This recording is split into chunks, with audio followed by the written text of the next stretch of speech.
What's up, everybody? Welcome back to the Fantasy Files podcast, where we talk about our favorite fantasy series and topics.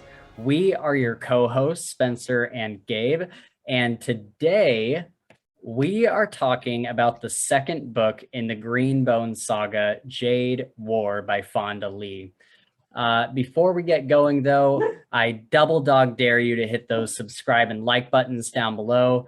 If you hit the like and subscribe buttons, then the gods will recognize you and grant you 300 years of life, which is more than most people get. So just hit the damn buttons. You can also follow us on Twitter at Files Fantasy, or look up the Fantasy Files podcast in the search to keep up with what we're reading and all our random thoughts that we arrogantly think the rest of the world needs to hear. There might be a week or two of other content until Jade Legacy comes out, because we are having a hard time getting a hold of Orbit for advanced reader copies or advanced audio copies of Jade Legacy. So we'll be shuffling things around a little bit. Maybe we'll do some smaller reviews in the next week or two. We'll see. After Jade Legacy, we'll be reading some books that Gabe picks out for us to read in December. And soon we'll be putting together a plan for January and February.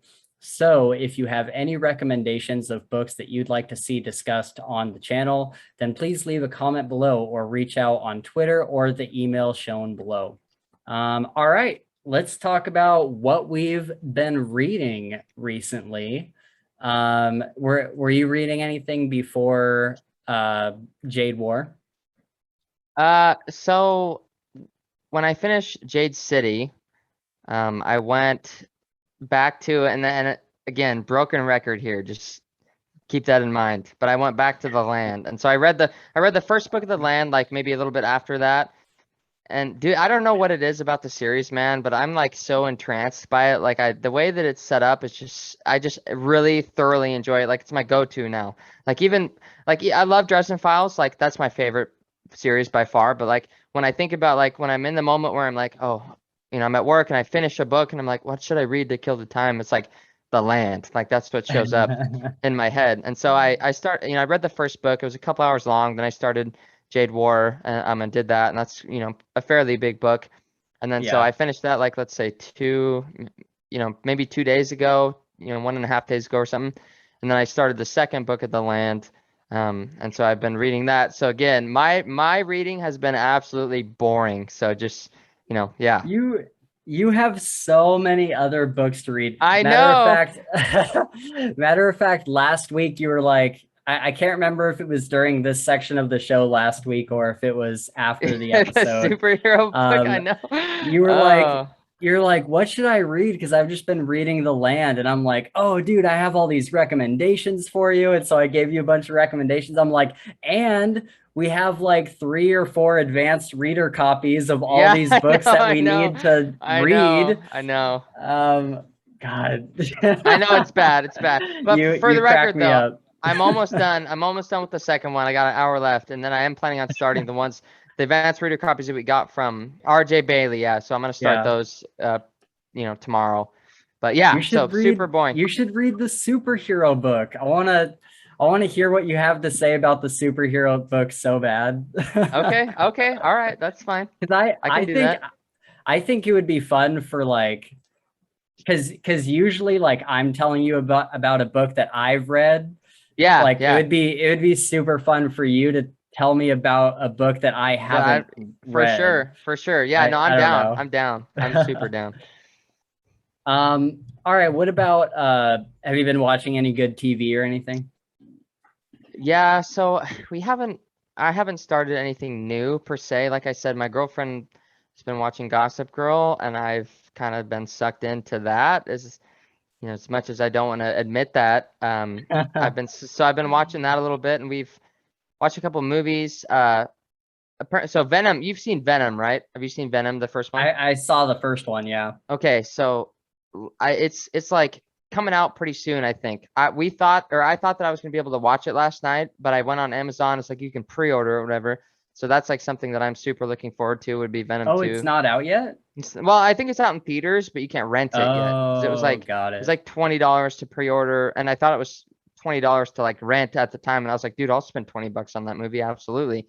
Yeah, Um, and so like we've been watching like we watched some of the scary movies today, like just nice. super kind of mellow older movies, so nothing crazy.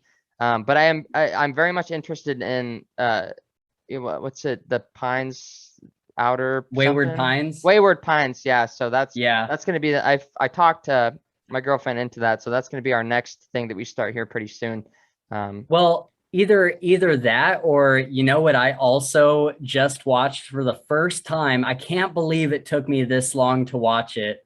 Was Knives Out. Have you seen Oh, that movie? so I told my girlfriend and she was like, yeah, I've seen it, and it was a really good movie, and I was like, but she wanted to watch something that we haven't both seen, so now Right. that's on my list. That is like on my list for Dude, sure to watch. I am telling you, like people told me for so long, like you have to see this movie, you have to see Yeah, this movie. And I don't know why I put it off for so long, yeah, but dude, I finished that movie and I was just like, that was significantly better than I thought it was, yeah. that I thought it was going to be. Like it was so good. And even like 10 to 20 minutes into the movie, I was like, oh, this is going to be like a really good movie. Like this is going to be like a really, really good movie. Yeah, yeah. And sure enough, by the end, dude, it has like maybe some people saw the big twist at the end coming, but I did not. Yeah. And there's like this huge, like this big twist at the end. And it's so, for me, it was so surprising and so satisfying. And the way that everything wrapped up was so like not how I expected it to go at all.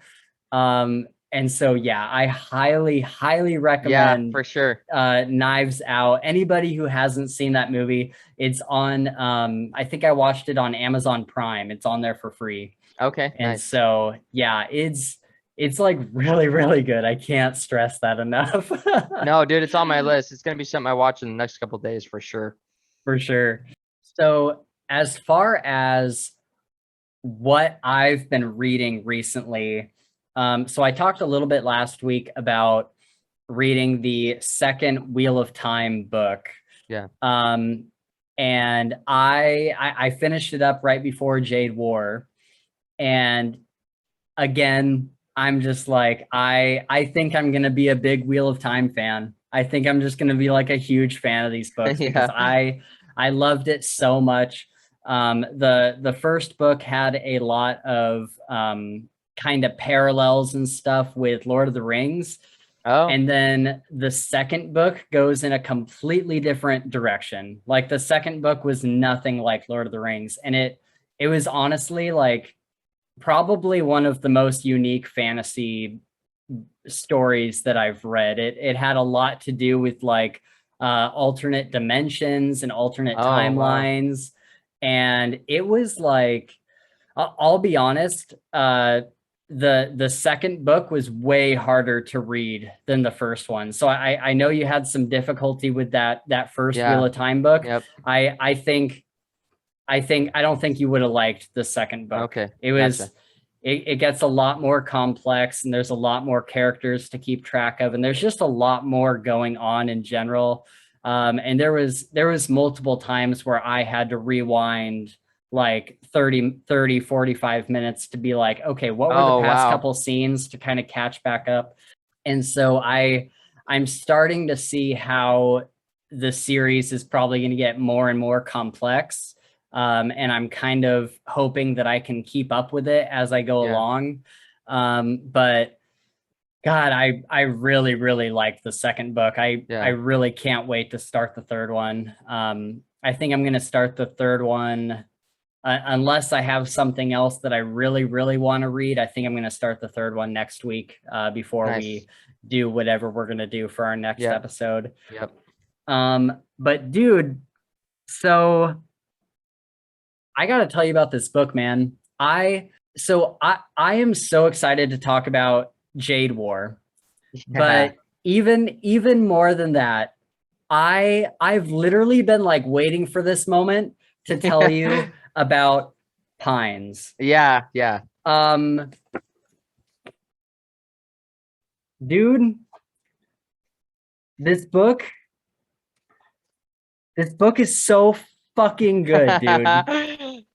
It's like I can't, it's probably my book of the year. Wow. Yeah. It's Okay. it's it's it's neck and neck with We Men of Ash and Shadow for Yeah. my newly read book of the year. Um my God, dude, it is just completely it is complete mind fuckery. Um and it's not hard to follow at all. Yeah. But you know that feeling that you get when you read a Dean Koontz book or maybe a Stephen King book, Very like, kind of mystery and somewhat of a yeah, fearful thing. Yeah, for sure. exactly. It's like there's a big mystery. It's kind of a little bit horror, Yep. and where and the thing, you know, I haven't read any Stephen King, but when what Dean Koontz does, like with The Watchers Yeah. or Soul Survivor, you read that one as Yep. well, Yep. was what he does is he gives you the puzzle pieces, and but he doesn't give you all of them.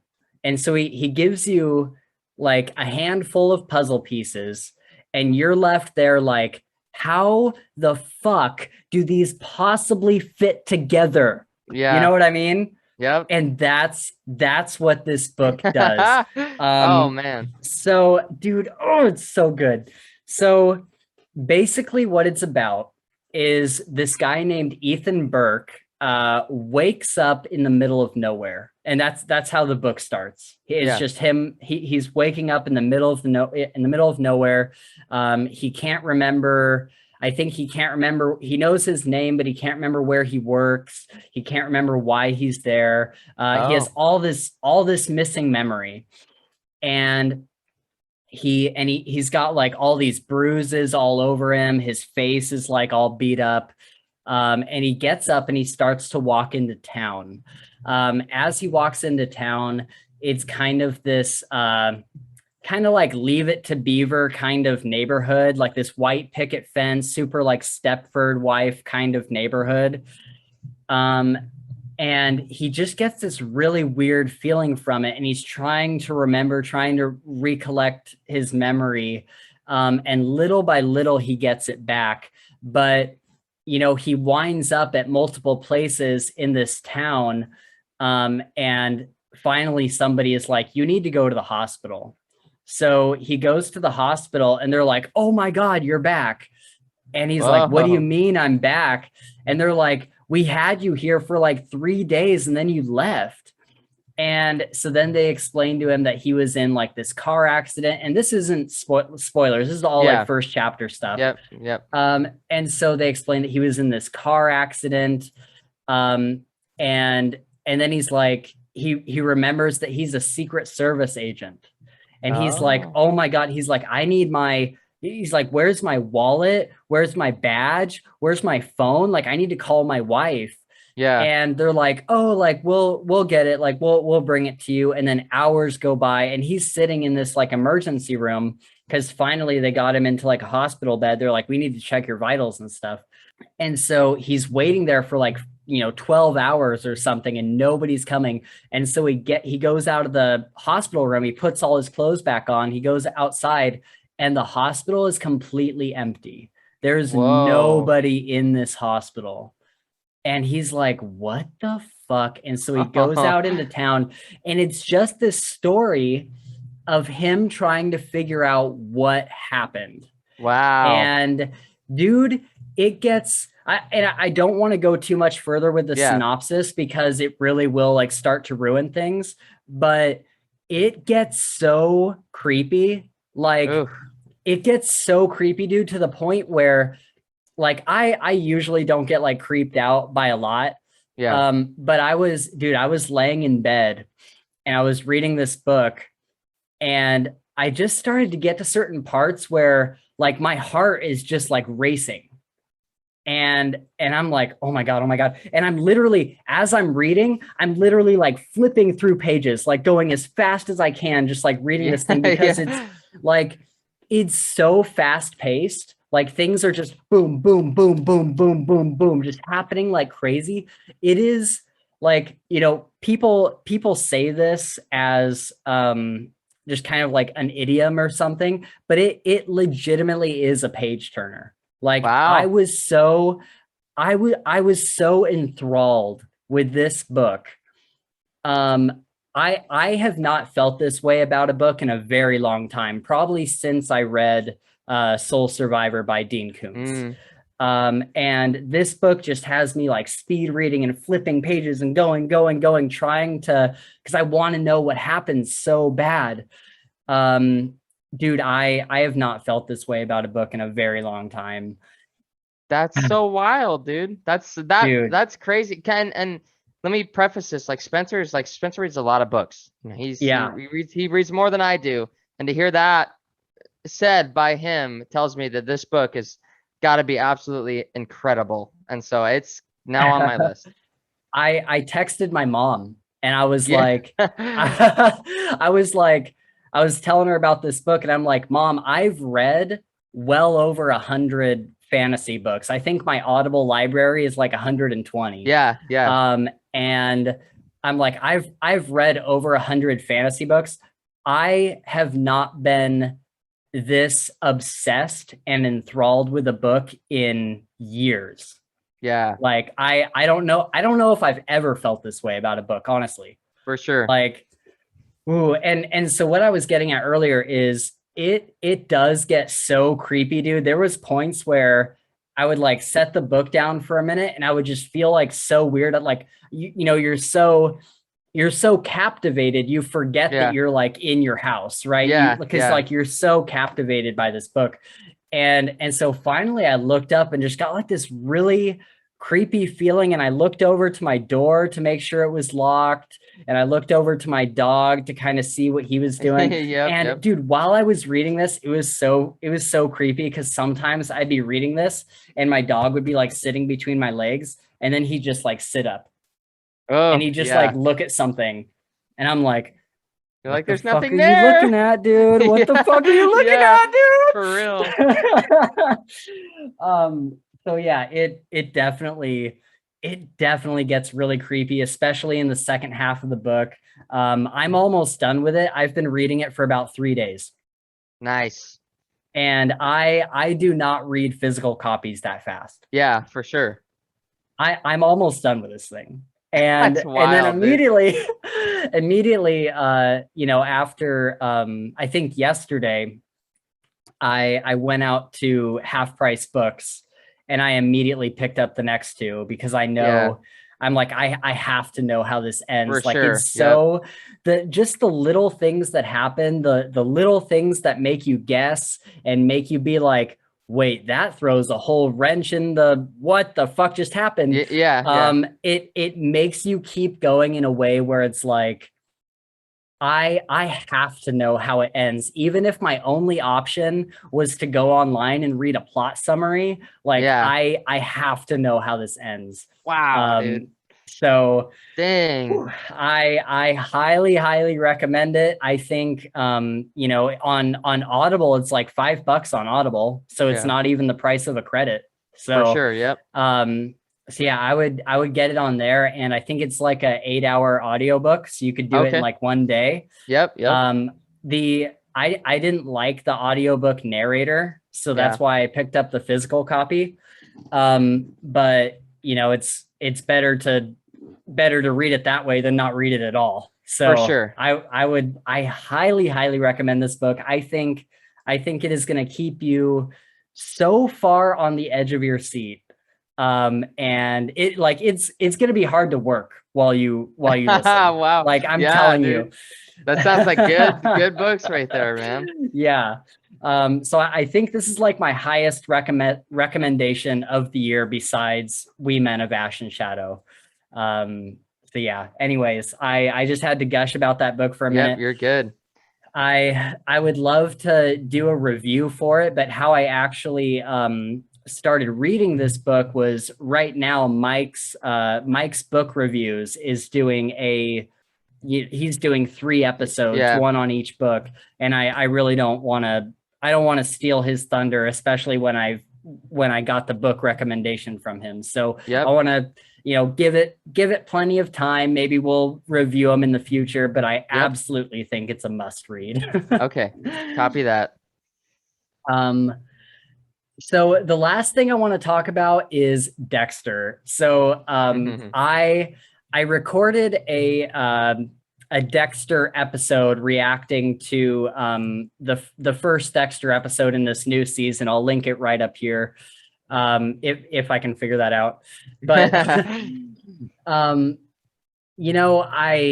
I really really loved it. I think the best seasons of Dexter were the first 4 seasons, and the guy who did those seasons left the show, and then somebody new came in, and then they continued the series. So the guy that is doing this new season that's going to wrap up Dexter is the guy from the first 4 seasons. Oh, wow. So he came back. He came That's back to cool. do this, and this I've only seen 1 episode, and I get to watch the next episode after we're done recording this. I'm so excited because it just came out today.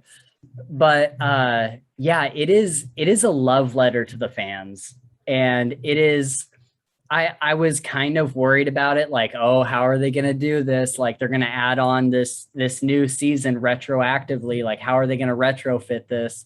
But they did such a good job. It is so good. It is everything that I wanted from this. And so I am extremely happy with what I've seen so far of this new season of Dexter. And I think it's going to make a lot of fans really, really happy. Nice.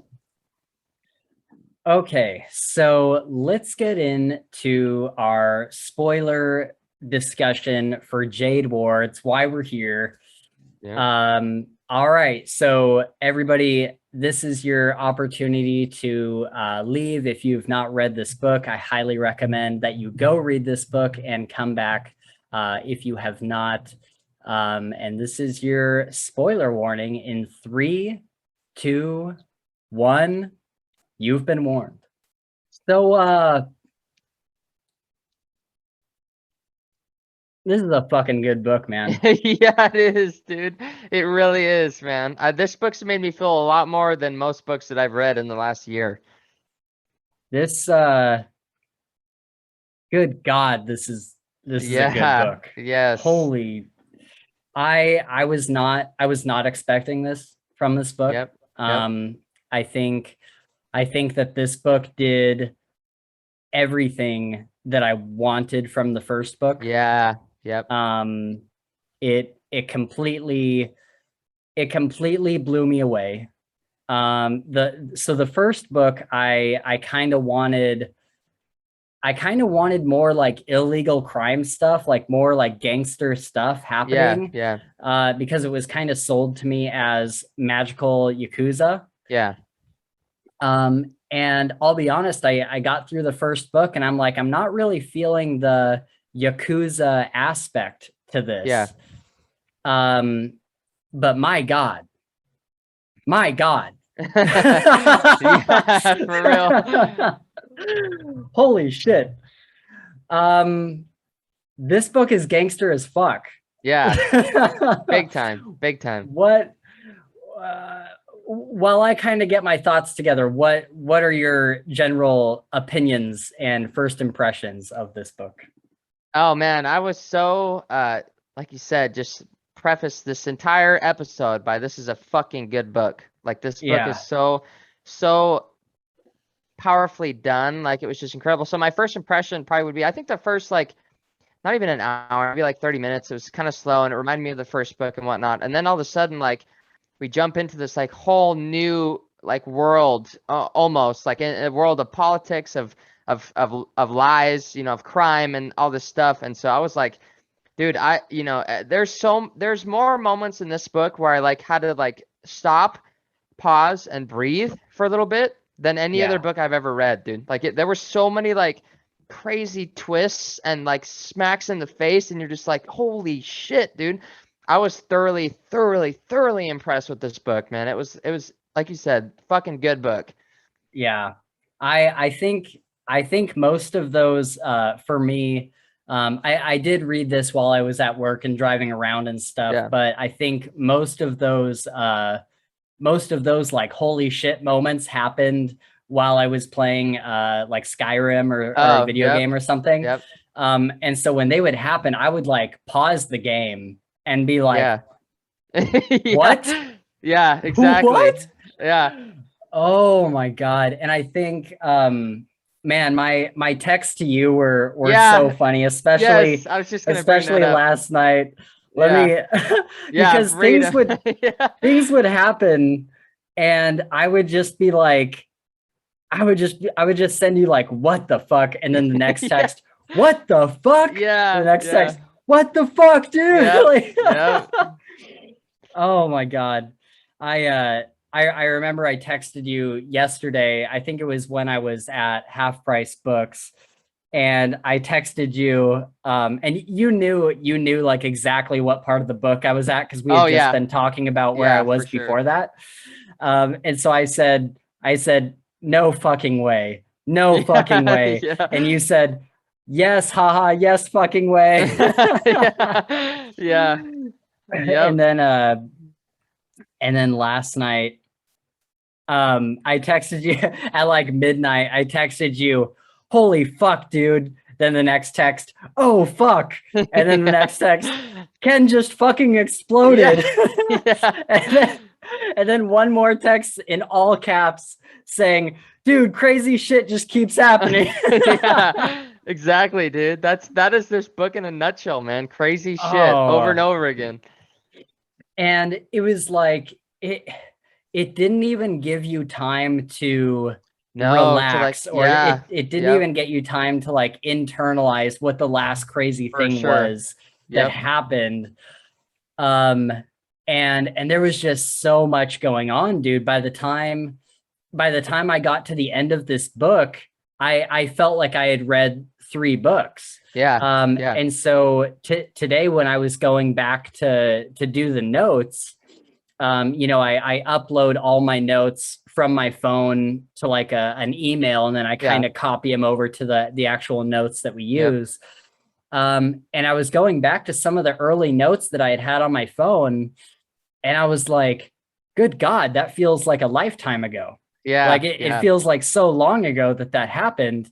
And a lot of the notes, a lot of the early notes, I didn't even copy over because I tend to kind of record my thoughts as I'm going along. Like, I bet this is going to happen, or maybe this means that. yeah, And a lot of them were like, oh no, like that either got answered or that wasn't where that was going at all.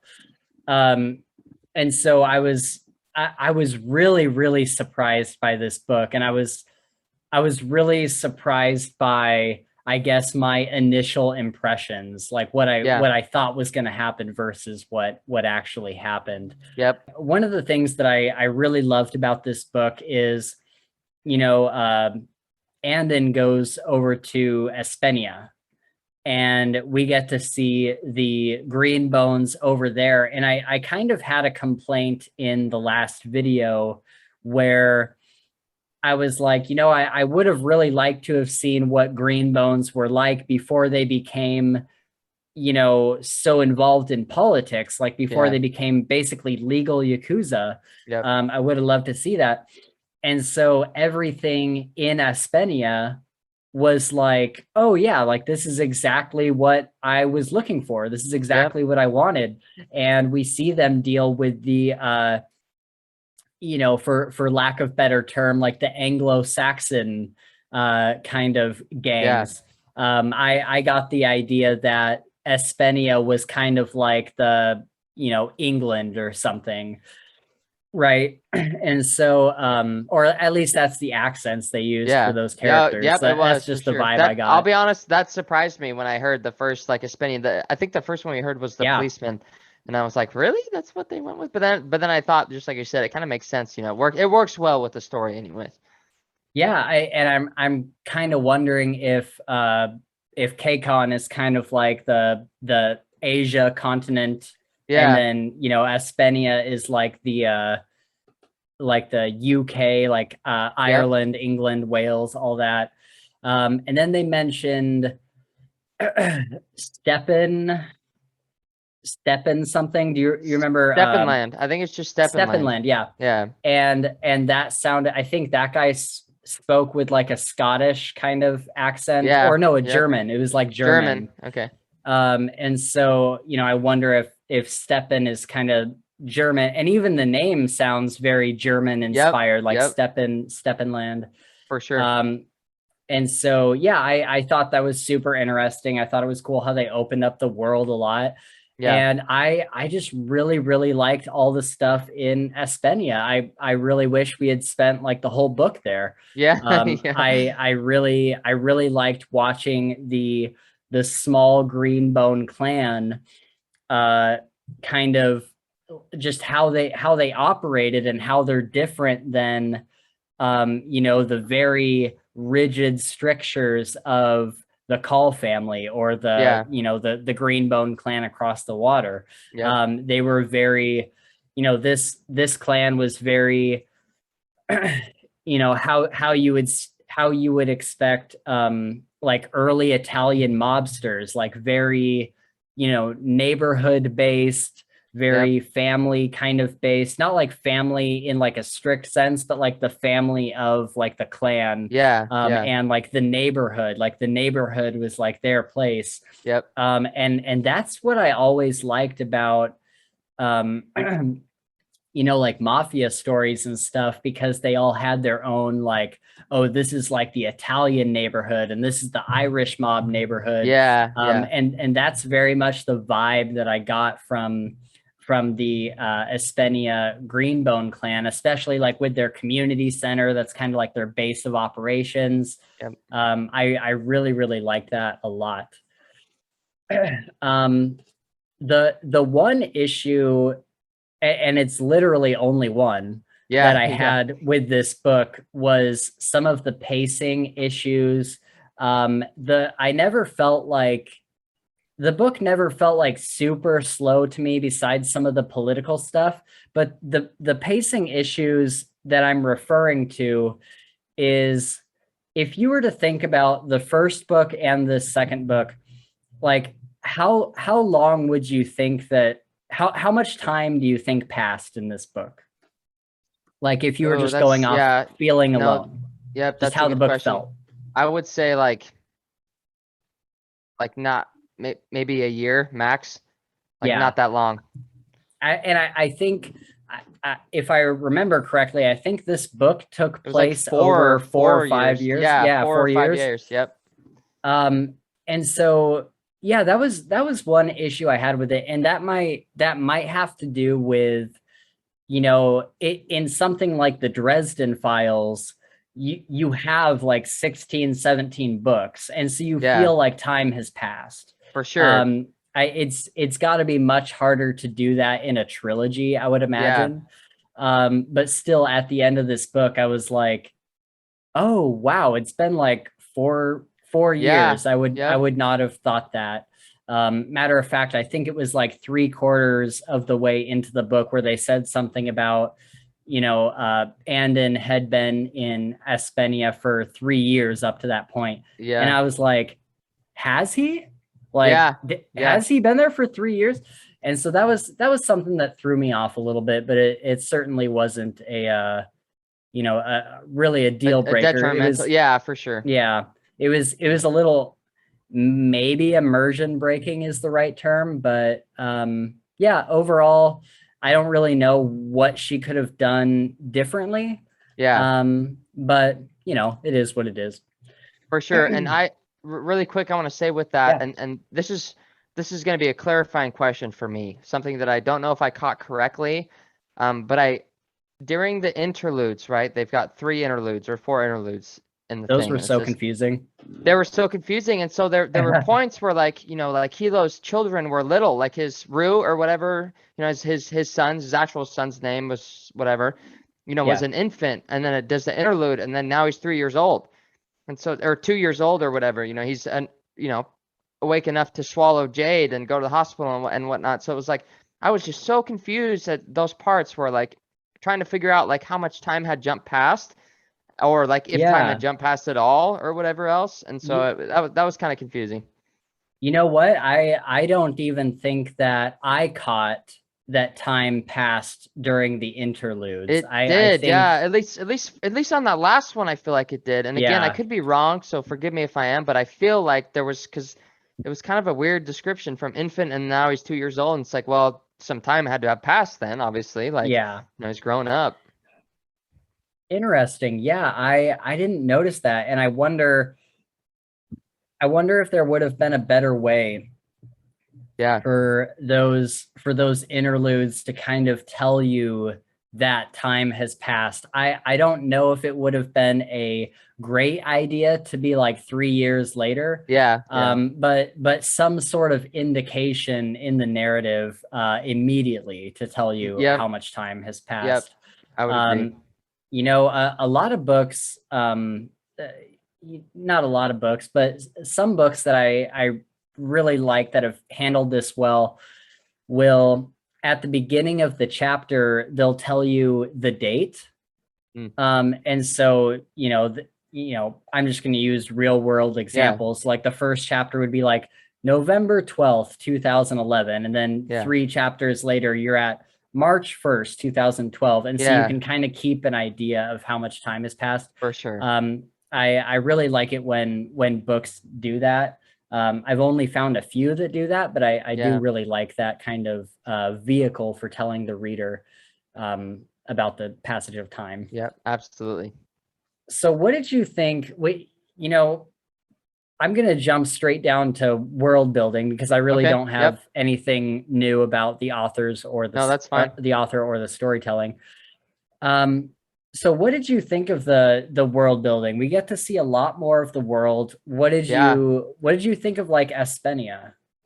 Oh man, I loved Espenia. I love seeing, because in the first book, you're just in John Loon, right? Like that's the basis. They go out a couple times to other places and you go up to the mountain and whatnot. But mostly it's John Loon, which is a Green Bone, Jade driven society, right? And then you break out into, you follow Andon and he's at Espenia and whatnot. And then you see this entire other culture. It's like, it's a huge culture shock. At least it was to me, seeing all this stuff, because you're used to this, but then they give you this culture shock and see that. And so it was really cool to see how, a place where Jade's illegal and a place where Jade has to be hidden and a place where just everything works so much differently. So I thought that was super good. And then there's a lot more, I think there's a couple other places that they visit. The place where they assassinate whatever that guy is. Wait, say it again. No, not Amy, the smuggler. I couldn't remember where that is. And I can't either. But anyways, it's it's totally separate. It's another island or another place and whatnot. So you do see a lot more of the, I want to say planet, but that's kind of silly, but planet at large, right? Right. Which is really cool. So yeah, I thought it was great. I thought that it, piqued my interest a lot more to see more of the world, especially Espenia. Like you said, I think Espenia is probably one of my favorite areas so far, and the way that they play things and whatnot. So yeah. Yeah, I really liked that we were able to get out of John Loon, and it wasn't just like one chapter. It was like it was like a huge part of the book. There was like almost every other chapter was like an Espenia chapter. And Jade being illegal, that was a total surprise to me. I did not expect that to be part of the story. I never considered what would happen if Jade was for some reason illegal. I think I just kind of assumed that it was part of this world, kind of delegated to KCON, and that's the only place that it's used. But I never imagined that it would be illegal somewhere else. Yeah. And so I really, really liked that. I really liked seeing how they have to get around that. And now there's Jade smugglers, and that was a huge part of like the illegal crime activity. And even seeing these green bones having to operate in secret, and they can't be super upfront about their community and their culture. Even those police come into the community center, and they shut down the cockfights, and they have to be bought off and stuff. And I was like, okay, so this is what I was looking for. Like, this is the kind of crime family stuff that I was looking for. I really like those chapters. And with that clan too, we get the pillar Dauk. And we find out about his backstory, and he was super, super cool about like how he was just like pretty much a normal guy, and he was working for this other guy who killed a Espenian military officer, and then tried to cover it up. And if I'm remembering correctly, the guy who was working for was gonna blame it on Roan, because Roan was kind of a troubled youth. He was the green bone, like people knew that he uses Jade and whatnot, and so he was gonna go ahead. But you're right. Correct. And so then Dauk and Roan had to kill him. And this is the part of this that I love, is that we find out how he becomes pillar, because everyone in the community knows that he did this thing, and knows that Dauk stood up for Roan and kept him safe. And so people in the neighborhood would come to Roan.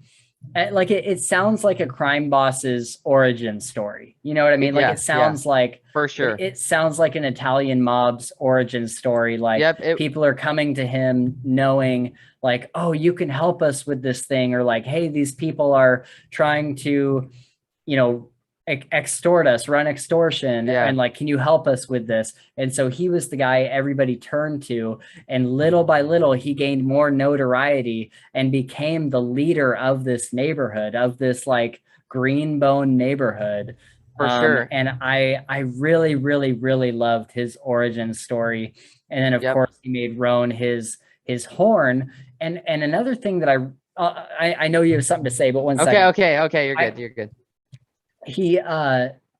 One thing I love about this clan is they don't have like official names. Like nothing is like official. And so Dauk is like, well, I'm essentially the pillar and he's essentially the horn. Like it's not like this, like I am the pillar and I am the horn, like over in KCON. It was more of this kind of nebulous, like we're all in this together, and like he's kind of the leader, but we're all here to try to run the same game. And so I really liked that about this clan and this neighborhood. So the only thing I wanted to add to that is just the difference between Dauk's progression into pillar and whatnot versus like like John Loon, like KCON's thing. So like he wasn't bought by family, he wasn't attached by family. He wasn't, made better because of his status as a family. Like this dude, like made it from the beginning. Like this dude was like, he went all the way through by himself with no help, no, money, no nothing and whatnot. And so, I just wanted to add that because that was important to me and noticing that, I guess. Yeah, exactly. And he didn't even have family, right? Because I think his father was dead. So he didn't even have family, supporting him in the normal way. And so he was like super like poverty. But stricken, he knew what it meant to be a green bone, and he knew like that he needed to turn things around for this neighborhood, and so that's what he did. For sure. So yeah, I really love that. We also get and this is something that I wasn't quite sure about. I don't know if Haro is now their weatherman or if he's the Call family weatherman in Espenia, but he's got to be working with Dauk, right? because the Call family sent their they sent their luck bringer over to Espenia to work in the weatherman's office, I guess. Yeah. So right? Haro was the chief of staff, right? To Yeah. Shay prior. Right. So yeah, I would, in my head, I would say that he would be the weatherman of Espenia because he's kind of in charge. You know, he's running that building and whatnot. So that's what I would say. Yeah. Yeah, I'm super interested to see what happens with him. I don't know why, but I get the feeling that he's gonna serve a bigger purpose in book 3. I'm Okay. super excited to see what happens with him, because the whole idea of not just him, but the whole idea around him, they have now implanted basically an embassy in this Yeah. other country. Yep. They now have a direct point of contact Yeah. in this other country for their clan. Yep. And so I'm super interested to see how that is able to kind of make things a little bit easier in dealing with the Espenians. For sure. Yep. And not only that, but until the end of the book, Andon was working there. That was pretty cool.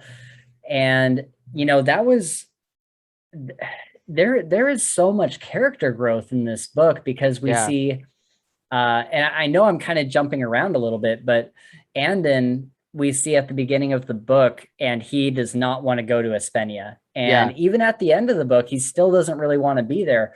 But we get this little part of this chapter where he's talking about working in the weatherman's office, and you know, he's doing a lot of kind of mundane stuff for them, like he's helping with the like alcohol. He's sending samples of alcohol back to John Loon. And stuff like that. But every now and then, Haro would be like, this assignment comes from the greener side of the business. And so then Andon would get, you know, into some more like illegal kind of crime family stuff. And so I just really, I don't know why, but I really liked this section, and it was kind of showing how Andon has grown and how he is able to now take care of these bigger and bigger tasks. And how he has more responsibility.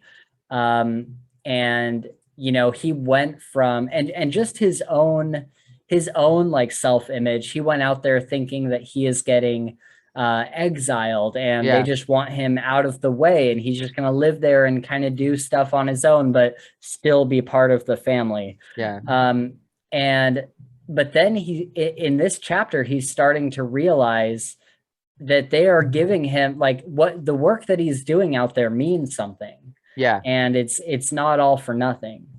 And so I really like that. I'm right there with you. I enjoy that a lot too.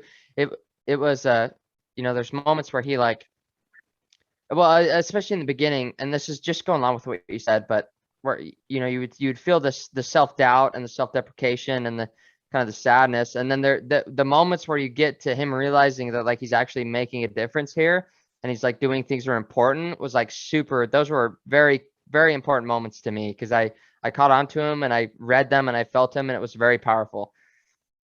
100%. And I think he really started to make a place for himself in Espenia, especially with Dauk and Roan.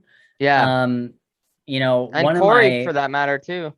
And Corey, Corey's a dick, but Roan, no, he is, but still, he's an important part of their relationship. Definitely, he's 100% an important part of their kind of story.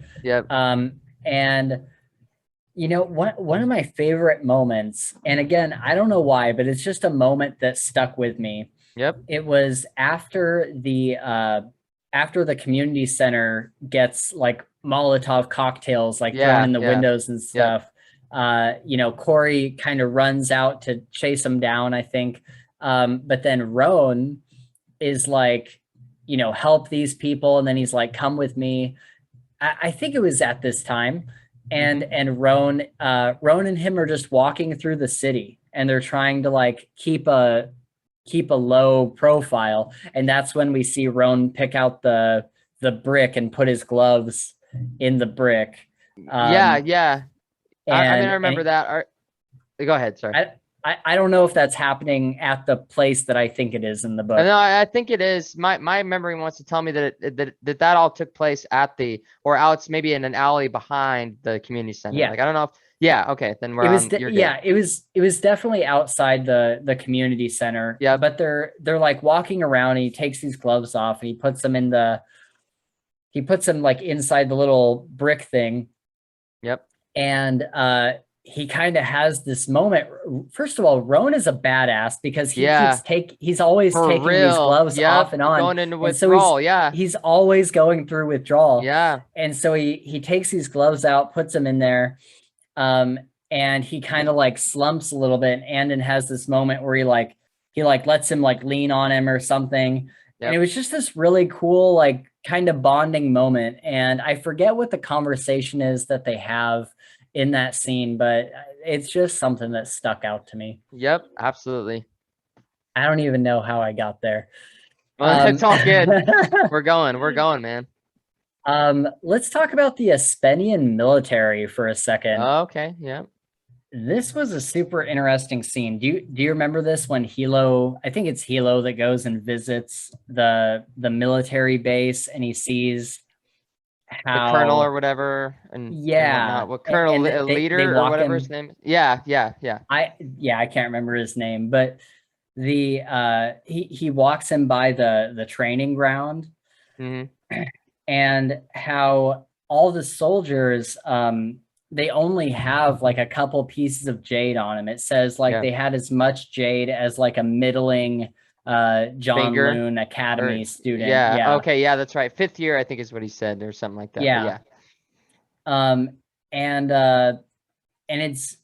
it's worn without ceremony. It's just like a, like when you're issued a gun in the army, it's basically just like a number and this is your gun. And that's the equipment that you have. It's treated as equipment. Yeah. And it's not given with it pissed Hilo off because it's not given with the ceremony that is due, like what they do in KCON, where they defeat somebody and they take their jade with almost a sense of reverence, or it's passed on through the family. Yep. And so I thought that was super interesting because, again, it's a little bit of culture shock, right? Because we get in the first book, we see how like revered jade is and how like precious it is. Yep. And how much kind of ceremony goes along with it. But to these guys, it's just military equipment. Yeah, which just a tool. Yeah, which makes sense, and it makes sense that it wouldn't be this, reverent thing to them. Yeah. But also because they have so little of it, they can't just like jump way over a wall. They have to like one person jumps, then the other person like deflects and pushes them even further.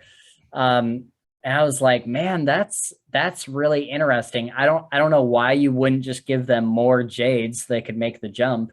Yeah. But it was interesting to see how, these are trained military personnel who are being trained to use their jade powers in conjunction with each other. For sure. As a big team. Yeah.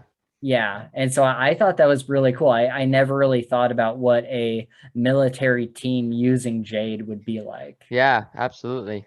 Okay. Should we talk about our favorite characters? Like what happened to some of our characters in this book? Yes, let's do it. Would you like to start with any character? Okay. I'm just going to go ahead and start with Hilo because he is by far my favorite character, has been since the first book. I might have said something different, but I like Hilo so much in this book. Yeah. So in the first book, Hilo starts off as the Horn, and Lon dies, and he has to step up into this other, because the Horn's like the guy on the ground, right? He's vicious. He's there. He's in the in the moment. Like there's no political thing. He's just like fighting people, doing this, and he's very personable, or not personable, but like personal with Personal. his Yeah. problems and whatnot. And so seeing him, jump into the pillars role, at first in my head, I was like, oh, this is going to be bad. Like he's going to fuck this up. Like there's no way that he can do this. Mind you, he does do it very differently than Lon would do it. Like it's very Right. much different and whatnot. But man, he gets so freaking like badass and gangster in this book, like in so many different ways. Like his political side, there's he buries whatever that motto or whatever his name is. He buries him Oh, alive with Mott or whatever. Moot. Yeah, Moot. Is He it? buries. Yeah, it's Moot. It's Moot for sure. Okay.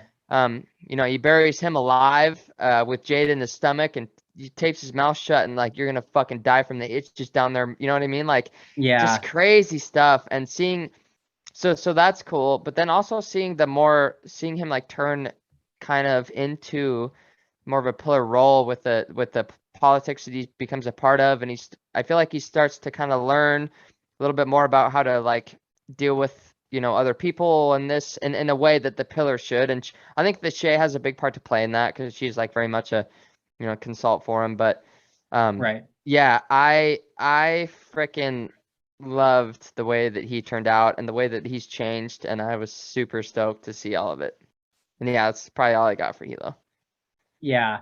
Yeah. He gets straight gangster in this book. Yeah, And I I really hated him in the first book. yeah. And I think even though he makes some like absolutely ridiculous decisions in Yeah. this book, I liked him a lot more than in the first book. And something I was thinking about as I was kind of putting some of these notes together with the characters specifically is that I don't know if I have a favorite character Okay. because Okay. every character in these books is so flawed and is so just a complete jackass. Yeah. And Yeah. that's Yeah. not saying anything. I'm not saying they're flawed from a writing standpoint. I think she did a phenomenal job writing these characters, but I think these characters as people are just bad people. Yeah. Yeah. um, and it really made me think about what kind of characters I actually like, because I always told myself, I'm like, I love morally gray characters. I love bad characters. Yeah. I love characters that don't do the right thing and are very flawed and are just Yeah. kind of bad people. But I don't know if that's true. Mm. I think I gravitate towards the vigilante character, like we see a Yeah. lot Yeah. in like We Men of Ash and Shadow Yep. or the Night Angel trilogy.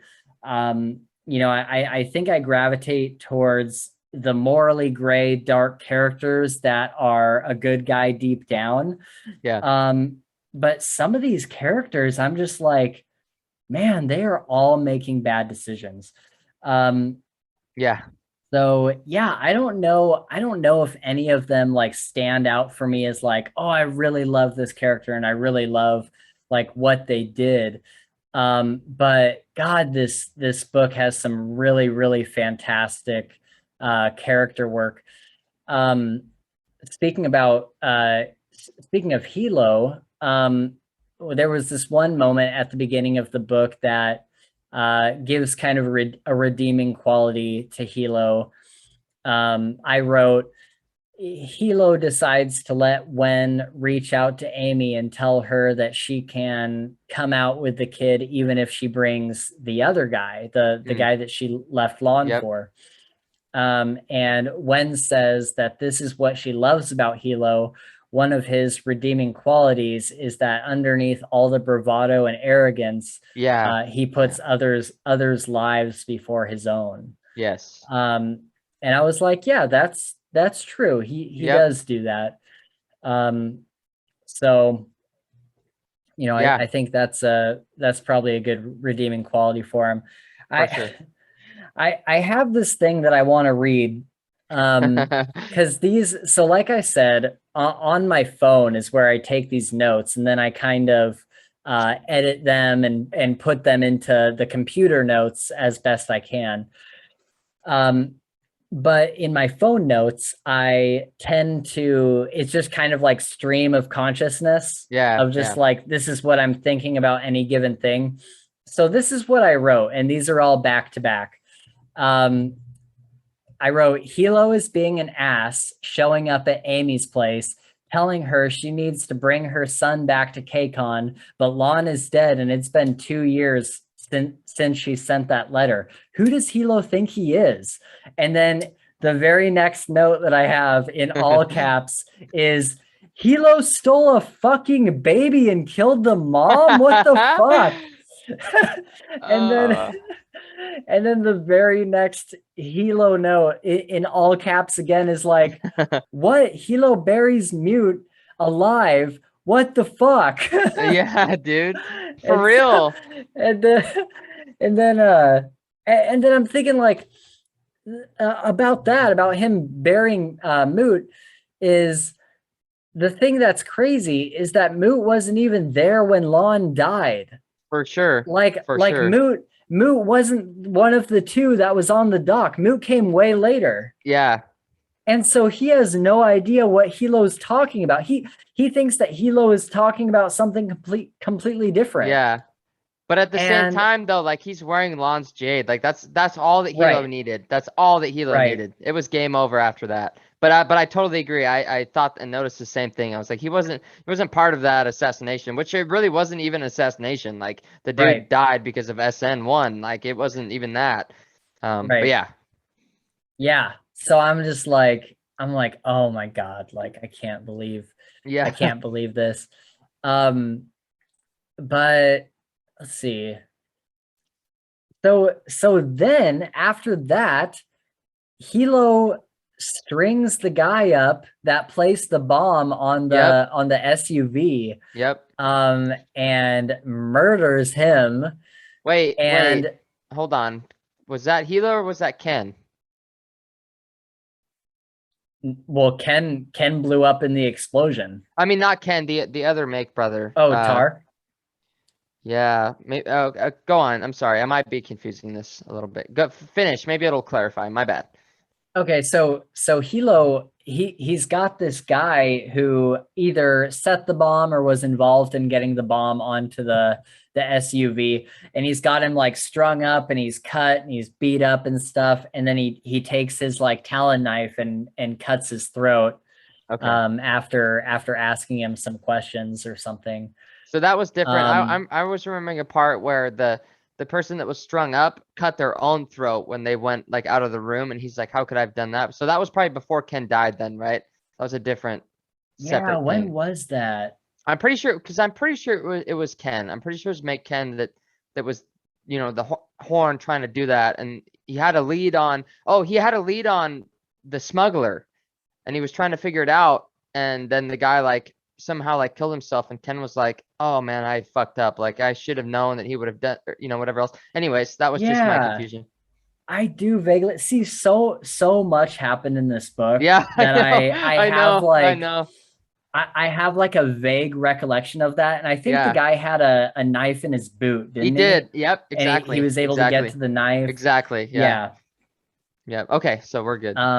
But yeah, after Hilo kills the guy that placed the bomb, he is on like a war path for the Yeah, rest of the book. yeah. He's like, I am going to kill absolutely everybody in my Yep. way.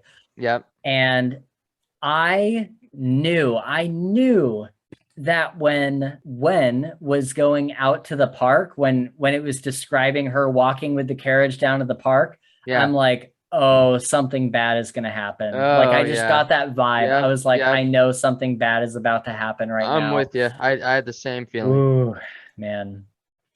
Um, what did you think about Shay? So I think that you and I are on a very similar page about Shay. Really? Okay, cool. Yeah, so because the first book I really liked Shay and her kind of come back to the clan and whatnot, but this book I feel like she fucked up so many times. Like I feel like she just like really just was a detriment to the clan, like in several different ways. I do want to say really quick though, one of my favorite parts about Shay is when she challenged Aitmata to a clean blade. Yeah. I thought that that was really noble and very powerful, and I thought that it was the best way to handle it. But there's so many times where she's going behind the pillar and trying to do this with Wen, and she's lying and kind of like doing all this stuff. And I'm like, you are making this so much worse, like so much worse by doing what you think is right for the clan. Mind you, you're the pillarman, or I'm not the pillarman, the weatherman. I get that. Like, I get that you're in charge of this whole aspect of it, but you know, I feel like she's super business savvy, very smart. You know, she knows the business side, but I feel like she can't handle the politics part of it. Like, you know, there's a lot of things that happen that I'm just like, why the fuck would you do that? You know, but or I don't even know. I don't even know if it's so much the politics side of it, but it's like the family side of it, like like just the clan side of things. Like, you know, the things that really upset me were how many times she was doing things behind Hilo's back. Yeah, exactly. And, you know, the part that makes me really upset about this is how many times during the book did she quote, what's the phrase, the clan is my... The clan is my blood and the pillar is its master, or something like that. Yes. Yeah. Yes. The clan is my blood and the pillar is its master. Yeah. Like, if you're spouting that line all the time, but you're not like you're not following it. Yeah. Yeah. Like in practice, you don't believe that. Like, anyone who is looking at your actions from the outside would be like, oh, she doesn't really believe, like she's undermining the pillar. And that's how it looks to everybody else outside the clan. Every time she does something like that, it makes them look weak. And it looks like the pillar can't even rely on his own weatherman. Yeah.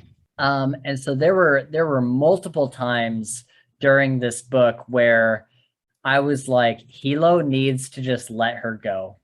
He needs to let her go.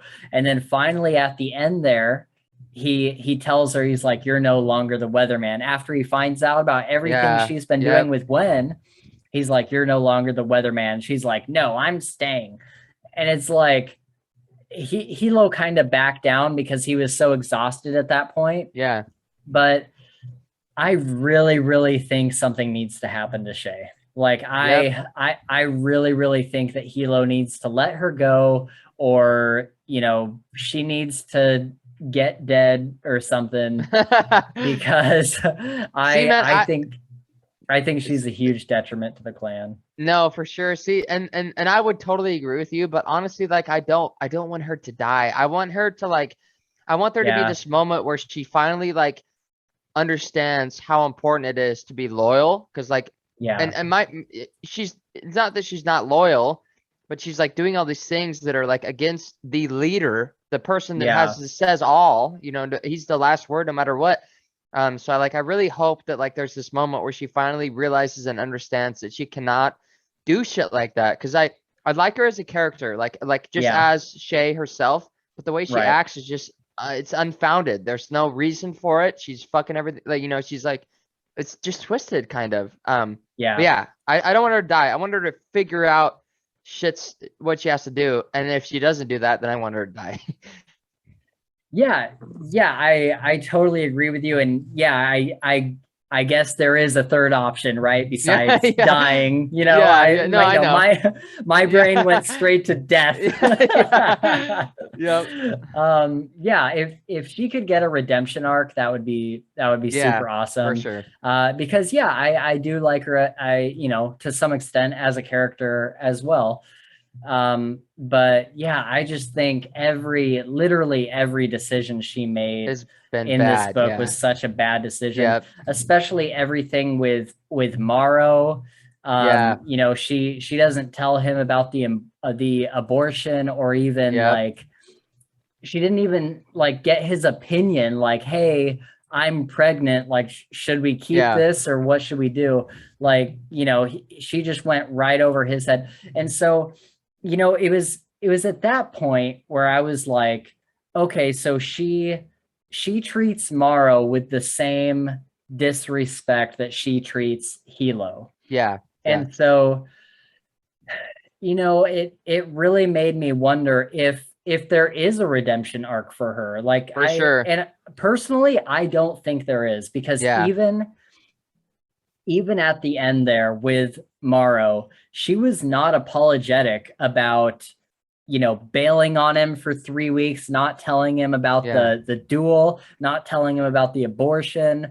And she went over, not over his head, but behind his back about all this stuff. And I'm like, that's the same thing that she does to Hilo on a regular basis. Yeah. I'm like, at this point, can she turn it around? Because I would have liked to have seen Morrow be kind of her turning point, be like this point where she's like crying and realizes she has to tell him about the abortion, and then sees how much that hurt him, and she's like, I have to stop hiding things from people. That would have been an excellent point for her to have a redemption, For sure. Yep. but she didn't feel any remorse about it from what I read. No, yeah, I agree 100%. There was no remorse. So I'd be interested to see kind of how her character progresses. The other thing that, and I know I'm just kind of ragging on Shay here, but the other thing that bugged me from the very beginning of the book, matter of fact, I think it was like the first chapter, was that she is, and again, this is kind of her job position, right? But she's treating the clan like a business. And we get that scene where there's a loyal lantern man, and she says that they decided to go with another company for whatever the project was. Yeah. And it was not a company within the clan. It was a company like from some other town, or maybe Espenia or something, I forget. But it was not from like John Loon. It was not from the clan. And he was like, wait a minute, you're hiring outside of the clan? And she's like, yeah, they gave us a better price. And he's like, that's not what the clan does. Like yeah, take the lowest price within the clan, but hire within the clan for clan business. This isn't some like major corporation you're running that's like worldwide.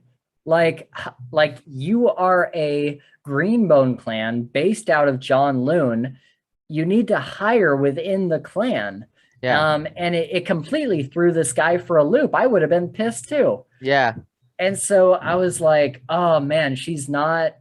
And I think the problem that I have with this is that how do I phrase this? I wasn't a huge fan of Shay leaving the clan in the first place and going off to Espenia. Yep.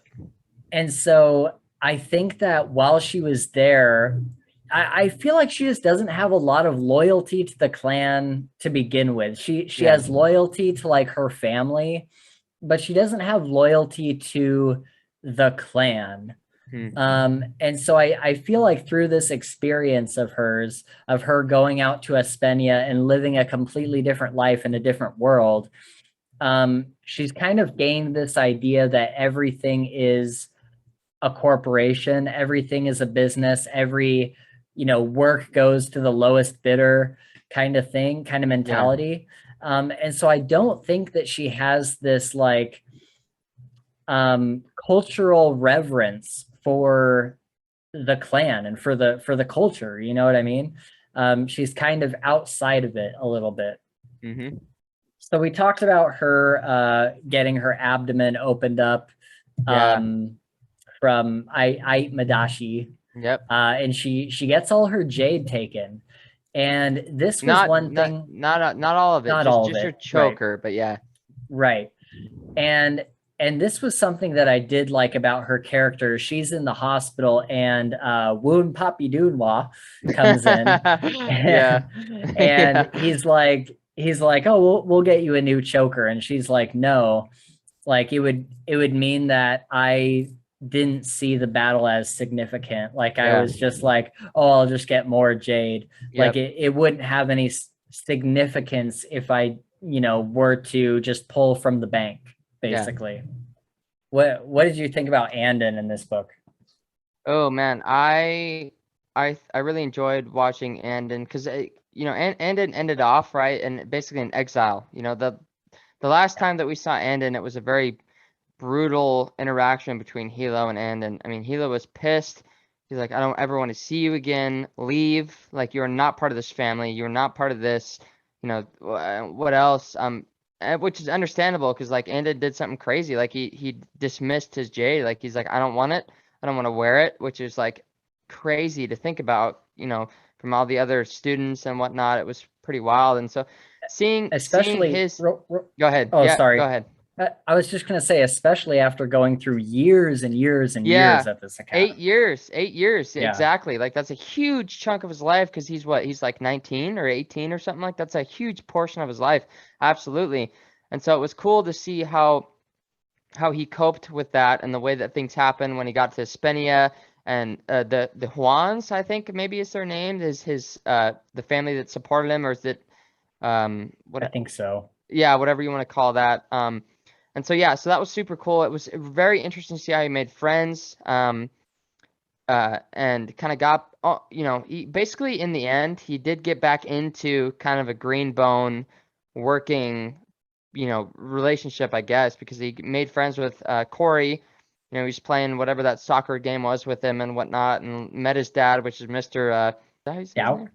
Doubt, Doubt. exactly, Mr. Doubt, and kind of his family, and so that was super cool, and thoroughly enjoyed the parts where Hilo, it got to a point where Dauk was like, I need your help. Like you have to like send to your family. You have to like give me some help. And so he contacts, the call family and it's like, I need some help. And this was a surprise to me. Like Hilo came himself, right? Like Hilo Right. came himself to this thing to figure out this dispute and to figure out stuff and what he could do to help fix it. And so, yeah, man, it was super cool seeing him. I don't want to say fixed because that definitely not fixed, but it's like seeing Hilo come back and like actually welcome him like nicely because I thought that Hilo was gonna be pissed, like Yeah. still like I didn't think that Hilo was gonna be like, come here, cousin, like give me a hug, and he kisses him on the head, and, all this stuff, and I was just super surprised with all that. So it was cool to see how all that happened. And of course, there's a lot of just single character building that happened with Andon too, like his relationship with Corey. He had his first like sexual experience with Corey and kind of all this stuff, and I would say that he's probably in love. Like that's what it seemed like, that he loved this dude and whatnot. And I was actually really happy with where it went, especially up until the end when they pulled Yeah. off this crazy assassination and whatnot, and the way that it worked. But with that said, Hilo, of course, after finding out about this assassination, was like thoroughly angry. Like he was like angry with them. Um, but then there's the other side where he's like, "No, you saved my family and whatnot." I don't know. Yeah, Yeah. I liked it. I liked it. Yeah, it was kind of it must have been complicated feelings for Yeah, yeah, Hilo. Um, but yeah, I really liked I really liked the whole kind of reconciliation plot line with yeah. Hilo going out there. Because I think he goes out there a couple times, doesn't he? Or is it just the once? I think that oh gosh, I want to say once, but I could be wrong because I think Because he went out there initially to meet with all the bosses, right? Like that was the first thing, and then did he go out there again? I kind of want to say that he didn't go out there again, but I could be okay. wrong. Because at the end of at the end of all that, he has dinner or something with Andon alone, like outside of, At Dauk wasn't at there or anything. Yeah, at the bar, right? Didn't he take him and, Yeah, and Ken to the bar and they like, here, come have a drink with me, and right. they kind of chatted. Yeah. And didn't they kind of get into an argument of like, didn't Hilo basically say like you're either going to stay here for a long time or you're going to put on Jade and come Yeah, home yeah. kind And of then thing. Andon was like, well, so you only care about me if I wear Jade? Like, is that the only Yeah. reason why you want me or whatever else? And yeah, so they did. That was a big, huge point too.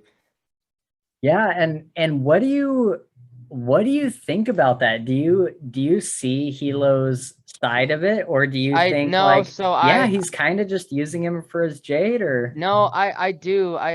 I think that both sides are true. I think that I do see Hilo's side of it, and I understand because Hilo comes from such a very, I want to say militant, that just bear with me on that, a very militant family, sure. right? Like there's hierarchy, there's order, there's things that are in place, there's people above you and whatnot. And he was born, bred into, trained, taught about like Jade is the centerpiece of this entire thing, right? Like that's what his family is based off of, is Jade and this and that. And so I can totally understand Hilo's side of the whole Jade thing, but I also see Andon's side and how unfair it is to him that Hilo's not willing to let him back without Jade.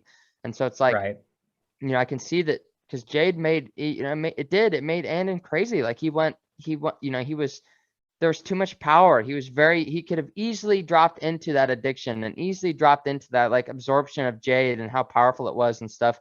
So I can see his fearfulness and his part on that for sure. So yeah, so that's a confusing topic for me. I think that there's a lot from both sides, and I would tend to agree with Hilo, and only on the side that like that's how he's born. But then I also agree with Andon. Like you can't just like, that's your family. Like you can't just like exile somebody because of they won't wear Jade and whatnot. So that was confusing. So so here's what I think. I think he Hilo is doing this because Andon still wants to be a part of the clan. Yeah, But Andon could, I guess, move back to John Loon, but he just wouldn't be part of the clan because yeah, I think here's Hilo's whole argument is that if you are not going to pick up Jade, there is literally nothing I have for you to do in yeah, John Loon. yeah, yeah. Like there's nothing you can do here. Yep. So if you want to be a benefit to the clan, then this is where I can actually use you. Yeah, But otherwise, what would you be doing in John Loon? for Right. sure. Yep. And so I definitely I definitely see Hilo's side of it, but especially when you're having like when you're reading a Andon chapter Yeah, and you see like his thought processes, yeah, like man, he even says at one point, he's like, I want to go back home and hear people speaking my language and, yeah, smell the familiar smells and be able to, live in my hometown, even though there wouldn't really be anything for him there. yeah, And so it's kind of this question of, well, yeah, you could move back to John Loon, but you wouldn't be part of the clan. Like yeah. you would just be a nobody. Yep. Which if he's okay with that, then great, but I doubt he is. For sure. Yep. Um, what did you what did you think of what did you think about at the end? Andon decides to become a channeling healer. Oh my goodness, dude. This is the question I've been waiting for. I was so enamored with this entire scene, like everything about it, like even from the start, like the assassination plot, how it played out, what happened to Wen and all this. And when because in my head, like while this was happening, right, like Wen gets a bag over her head, like she's being killed, like she's being choked to death and That was such whatnot. an And Anda intense knows, scene. yes, and Anda knows in his head, he's like, that's like she's got kids, like this is Hilo's wife. Like he was so terrified and screaming and crying and like super upset about everything. And so and then of course it like kind of skips forward just a little tiny bit, like a 30 seconds or Yeah. whatever. Andon wakes up, and the people, Dauk's men get there, right? And they rip the bag off his head and whatnot, and get him back to reality and whatnot. And the moment where he understands what he can do to save Wen's life, which is to use Jade and channel into her heart, was like, oh my gosh, dude, it was so Yeah. it was such a strong emotion for me. I was like, that was one of the scenes where like I had to like stop, I'm like in the middle of a delivery and I stop and I'm like, oh, I gotta think about this for a second. Like I gotta just stop Yeah. and focus on this shit just for a second.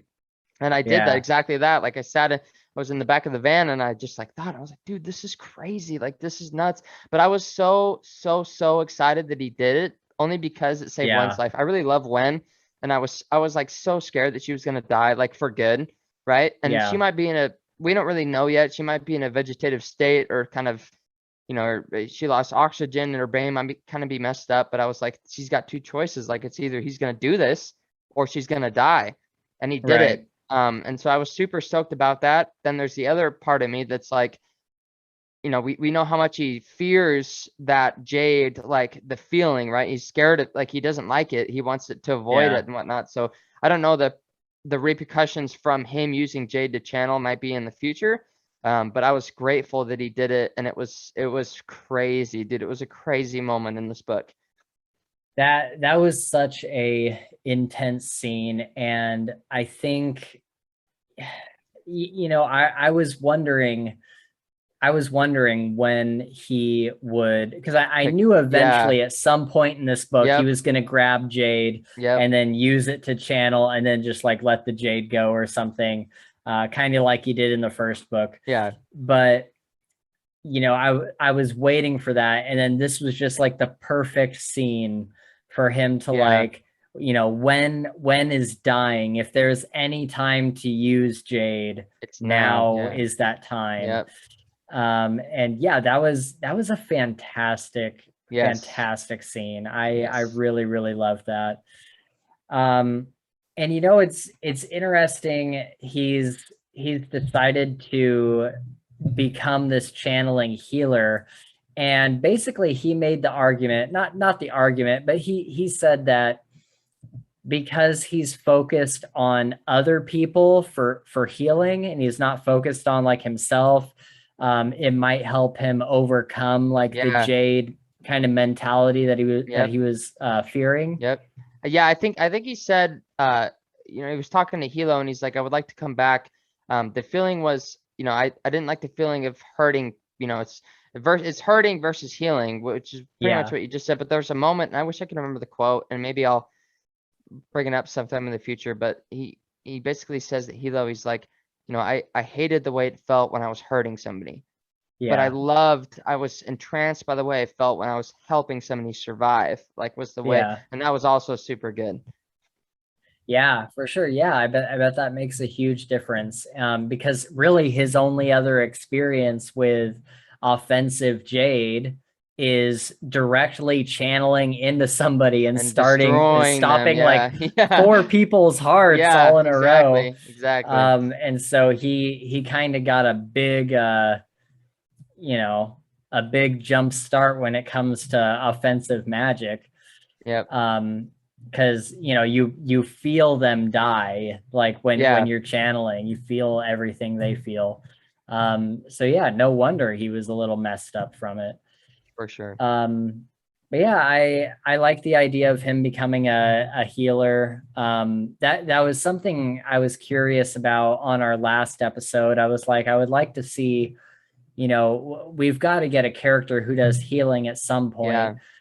My prediction for him was that he was either going to become a fist, or he was going to become a horn, or that Mata was going to recruit him. Yeah. Yeah.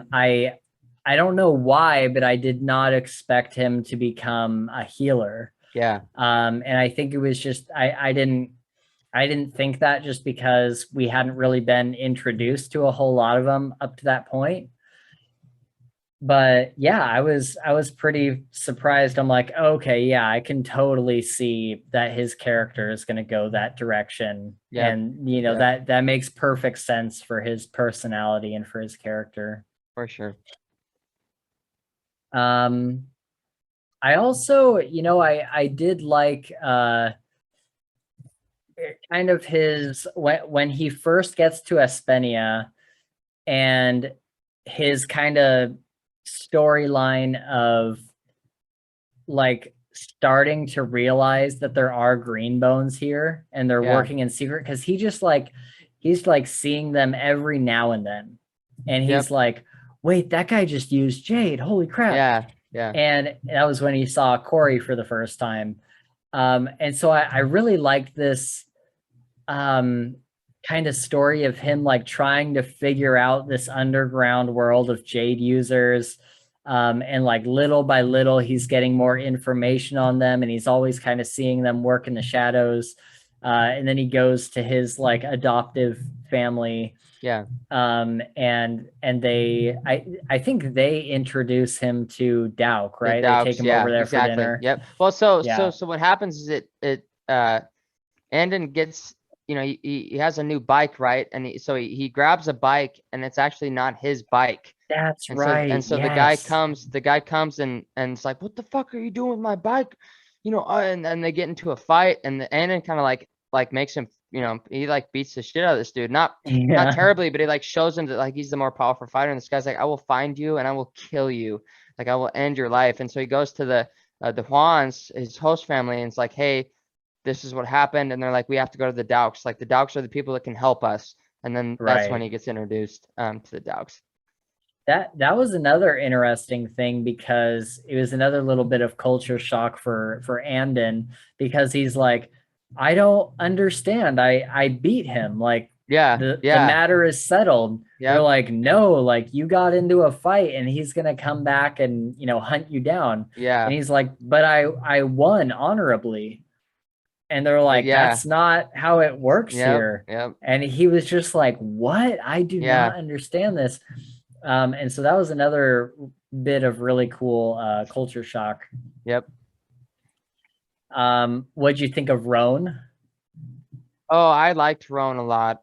I really enjoyed Roan. I'll be totally honest though, I understood enough about him, but I don't think I soaked up as much as I should have about him. Like I know his character. I know where he stands in the Dauks. I know that, you know, I know the history between Mr. Dauk and him, and you know the way that it worked with killing Eton or whatever. That guy's crazy. You know, he was crazy and he tried to blame Dauk and whatnot. But I really liked his character. I thought he was super honorable and very protective and whatnot. And I loved the fact that he, you know, when Andon and Wen and him went to like assassinate Sir, it starts with an S, whatever his name is, the smuggler. Sepunyo. Yeah. Yep. So when they went to assassinate him, it was just kind of more of a confirmation of his character for me. Like he's very super honorable, very like caring, like very like, I don't even know the word to describe it very well, but yeah, I enjoyed his character. I thought that he was he's crucial. You know, he's a very crucial key point in the last like couple, you know, hours of this book and whatnot. I like he's like the one green bone in that Aspenian neighborhood that is able to fight and to do like the greenest, actual like green bone work. He's the greenest. That's what Hilo said, because like I remember there's a point where I think maybe Shay says to Wen, or Wen says to say that like that he is the greenest in Aspenia. Like he is the most, you know, he's the one that could do it if anybody could and whatnot. So right. Yeah, I really liked his character. I really liked every scene that he was in. I thought it was really cool kind of going along with the Aspenian laws where they can't have Jade out in the open. He has Jade in like this pair of gloves. And he puts them on when he needs to use Jade, but then he takes them off and he goes like right into withdrawal. And he does that every time that he uses Jade. And so he's constantly taking those gloves on and off. And I'm like, wow, that is a really, you know, I would never have thought that anyone would be like that. For sure. And also it's a very cool idea to have the Jade in the gloves, because then, you know, it is something that's quickly removable. You could like take it off real quick and throw it if you needed to. And you can't see it. There's no way you can know unless you're, it's inside like the lining of the glove. So I thought that was very cool. I thought he was a very unique character. I'm really sad that he died. I think if anybody was, he was probably my favorite character. Yeah, yeah.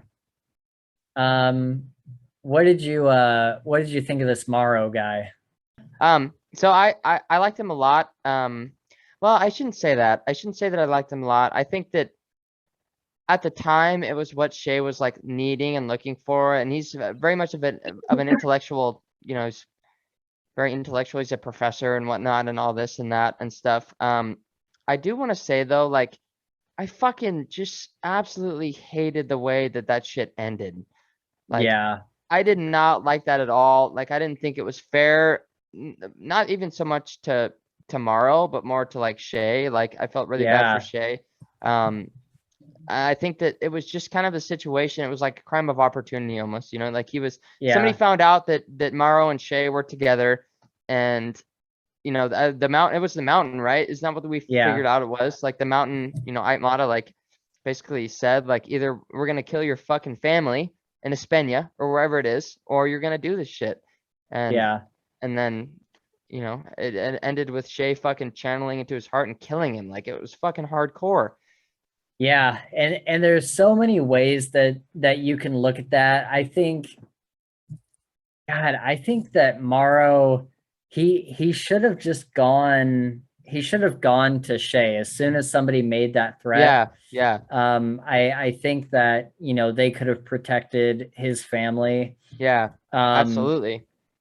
but yeah, I'm just like, oh my God, like really, like and I think it was Sapunyo that Sapunyo's guys that came to him because I Oh, think okay, they were yes. the No, ones you're right. You're they were the right. So it ones who wasn't. put the bomb there. Yep, yep, yep.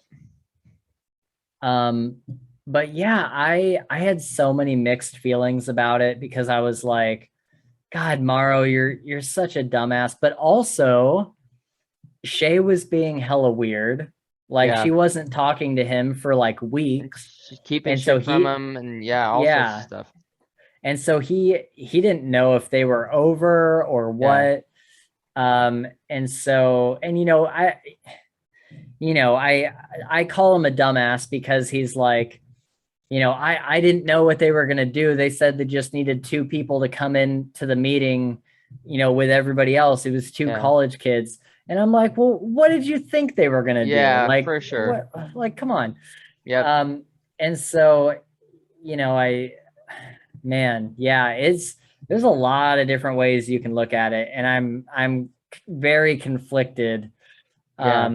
But yeah, that was super sad. She had to channel directly into him because she knew that Hilo would come back and tear him apart piece by Yeah. piece. Yeah. Destroy him in a Um, brutal way. yeah, and so she's like, I gotta just kill you now.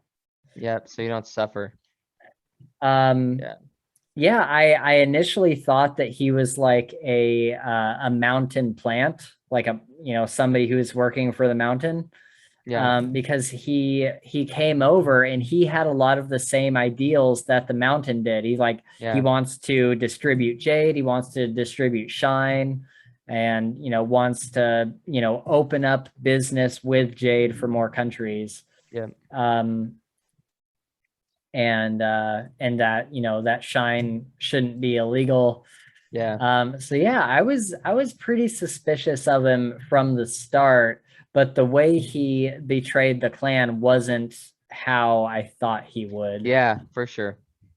The one thing that I did like that he did was Shay, they hadn't been together for a while, and it was after Woon Poppy Dunwa's wedding.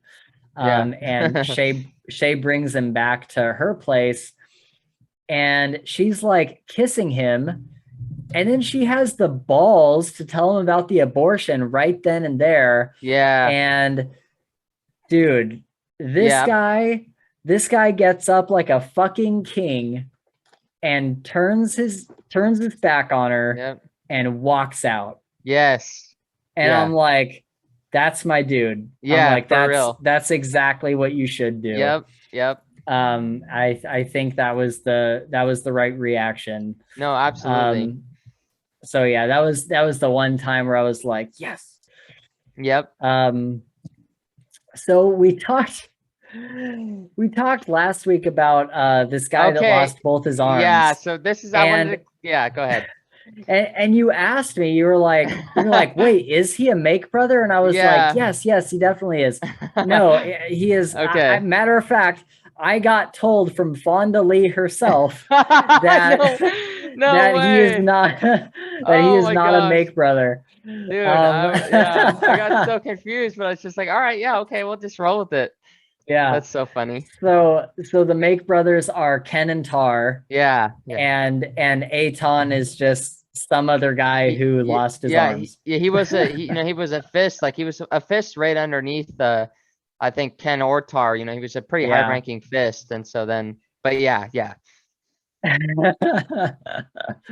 Yeah, I thought that was so funny. Yeah, yeah. Fonda Lee was like, She's no, like, wait, Aton no, is you're not not one of right. the Yeah, make brothers. yeah, I was yeah. like, oh, okay. You're like, sorry.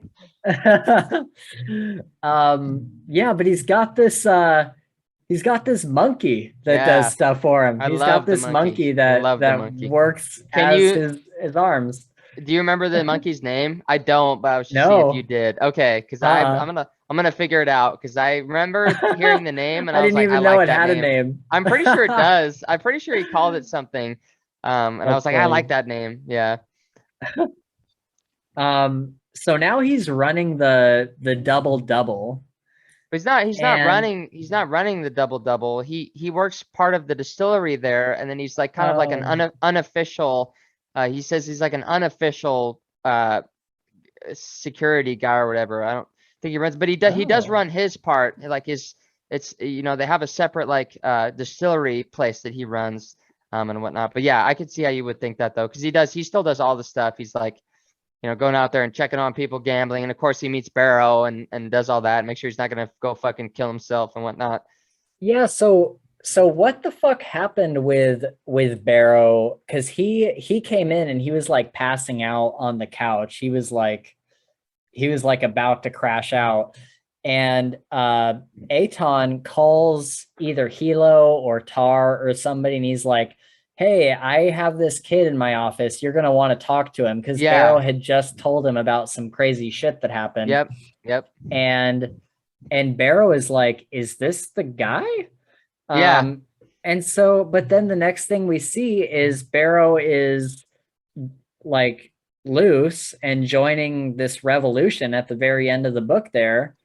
And it's Yeah. like, so what happened? Like Nope. what I'm with you are you as totally. I confused as I I am? am 100% as confused as you are. Yeah, I remember that Eaton called, got a hold of Hilo, and Hilo came and realized that this was like the kid that he saw stealing Jade off the drunk guy like years ago and whatever else. But then yeah, Yeah, honestly after that, like I'm blanked out. I don't know the conversation that happened. I don't know how he ended up where he was. So I am very much as confused as you are. for sure. Yeah, I thought that was a little weird. But the scene where we see Moot kill him. Oh yeah, or try Oh, and kill him. dude, or Yeah. tried to kill Yeah, him. dude. Yeah. Yeah. I was like, oh shit, Barrow is dead. That Yep, is me too. crazy. But I was also kind of like, so what purpose did he serve? Yeah. Because we were getting like point of view chapters, which usually means that they're going to be a big character. But I'm like, if he dies this early in the story, like, what was the point of him? Yeah. But yeah, looks like he's gonna live to go on another day, and he's joining Some some sort revolution of somewhere. revolution that Yep. they want to end all jade use. Yeah. All right, so we talked about Wen a little bit Yep. already, but she is ferrying over Jade to Yep. the Espenia clan. And I thought that was so cool how she did it. Yeah. She was wearing the jade, and then Yep. she had a box of fake jade. And Yeah. when they looked at it, they were like, "Oh yeah, it's fake jade." And then they called they The called divinity the fake jewels or business, yeah, divinity divinity, something. yeah, Yeah. exactly. Yep. And they were like, "Oh yeah, she's bringing us fake jade. Like people like it." And they're like, "Okay." Yeah. So they let her go, And then she brings Jade to the clan, and she has like a lot more of it than I initially thought when Yeah. she, because it said she had a choker and 2 bracelets. And I'm like, well, that's not very much. But then when she separates it all out into all these different beads of jade, Yeah. I was like, oh yeah, she had like over 200 pieces. Yeah. And she, just kind of clips it all apart and sets all these different beads of jade on the black velvet. And just kind of it gets separated into like five. There was like 5 fists there, and they all had like Yep. a lead lined box. Yep. That Um, they I, put th- it I each. Yeah. Yeah, I thought that was really really cool. Um, and then she gets herself involved in the plot against Supino Yeah. or Sopunyo, Sapuño. Yep. and she ends up shooting him in the face, which I Yeah. thought was pretty Yeah. sick. Yeah. Yeah, For real. I was like, all right, Wen, very cool. Yep. Um, but also I'm just like, see, there is a reason why Hilo does not like them doing this kind of shit off on their Yeah. own, because they don't know what the fuck they're doing. Yeah. For So real. Yep. they go to Sapunyo, they kill him, they leave, and then they just go directly to a hotel room, and Yeah. they're And they're starting to get fucking caught. changed, Yeah. and the guys come in and kill Roan, Yep. and they Try and almost kill kill Wen, Gwen. Yep. and I'm just like, see, this is why you guys don't do shit behind Hilo's back, Yeah. because if he's in the loop, then he can plan everything out and tell you For how to get the sure. fuck out of there. Yeah. But if you're Yeah. just going rogue and doing Yeah. your own shit, you don't know what the fuck you're doing. Yep. So Yep. you're not going to know what to do. Dude, Yes. it Yes. pissed me off. Yeah. Everybody doing shit behind Hilo's back this book just really made me mad. Yep. Um, I want to say one thing about Wen, and it's right along lines of that. So Wen's a stone eye, right? She's immune to Jade. Jade does nothing for her. She can handle it. She can touch it. There's no coverage of Jade within her body. Nothing happens. And so with that, like there's a stigma, right? There's a very unlucky stigma, and like, oh, she's cursed and she's this. And there's a scene yeah, where I think she was on the phone, or maybe she got off the phone with Shay or whatever else. And she's talking about like, or no, it was when she found out that her son, he's a stone eye. he's a stone eye. Yeah. So he's Yeah, also non-reactive to Jade. And she's like, I don't want my kid to have to go to what I went through, and everybody pulling their right ears or left ears. And it's so unlucky, and I get judged and I get looked at and this and that. And so like, I just want to say that like, I admire her for the side of her that says like, I can make a difference.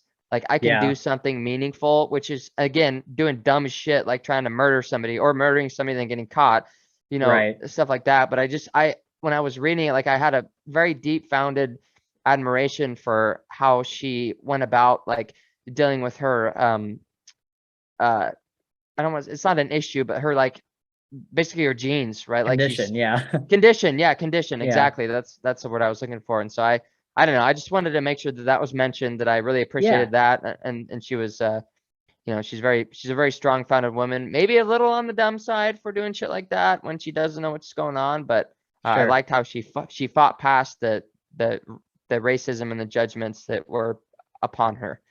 Right, for sure. I totally agree. Yeah. Um, so now she's paralyzed on the right side, Yeah. and I forget how they phrased it, but she can't think very well. She's not all there yet. Yeah, that's pretty Um, much exactly what they said. I think they can't process thoughts or something, but yeah, she basically is like muddled, very heavily muddled in her head. yeah.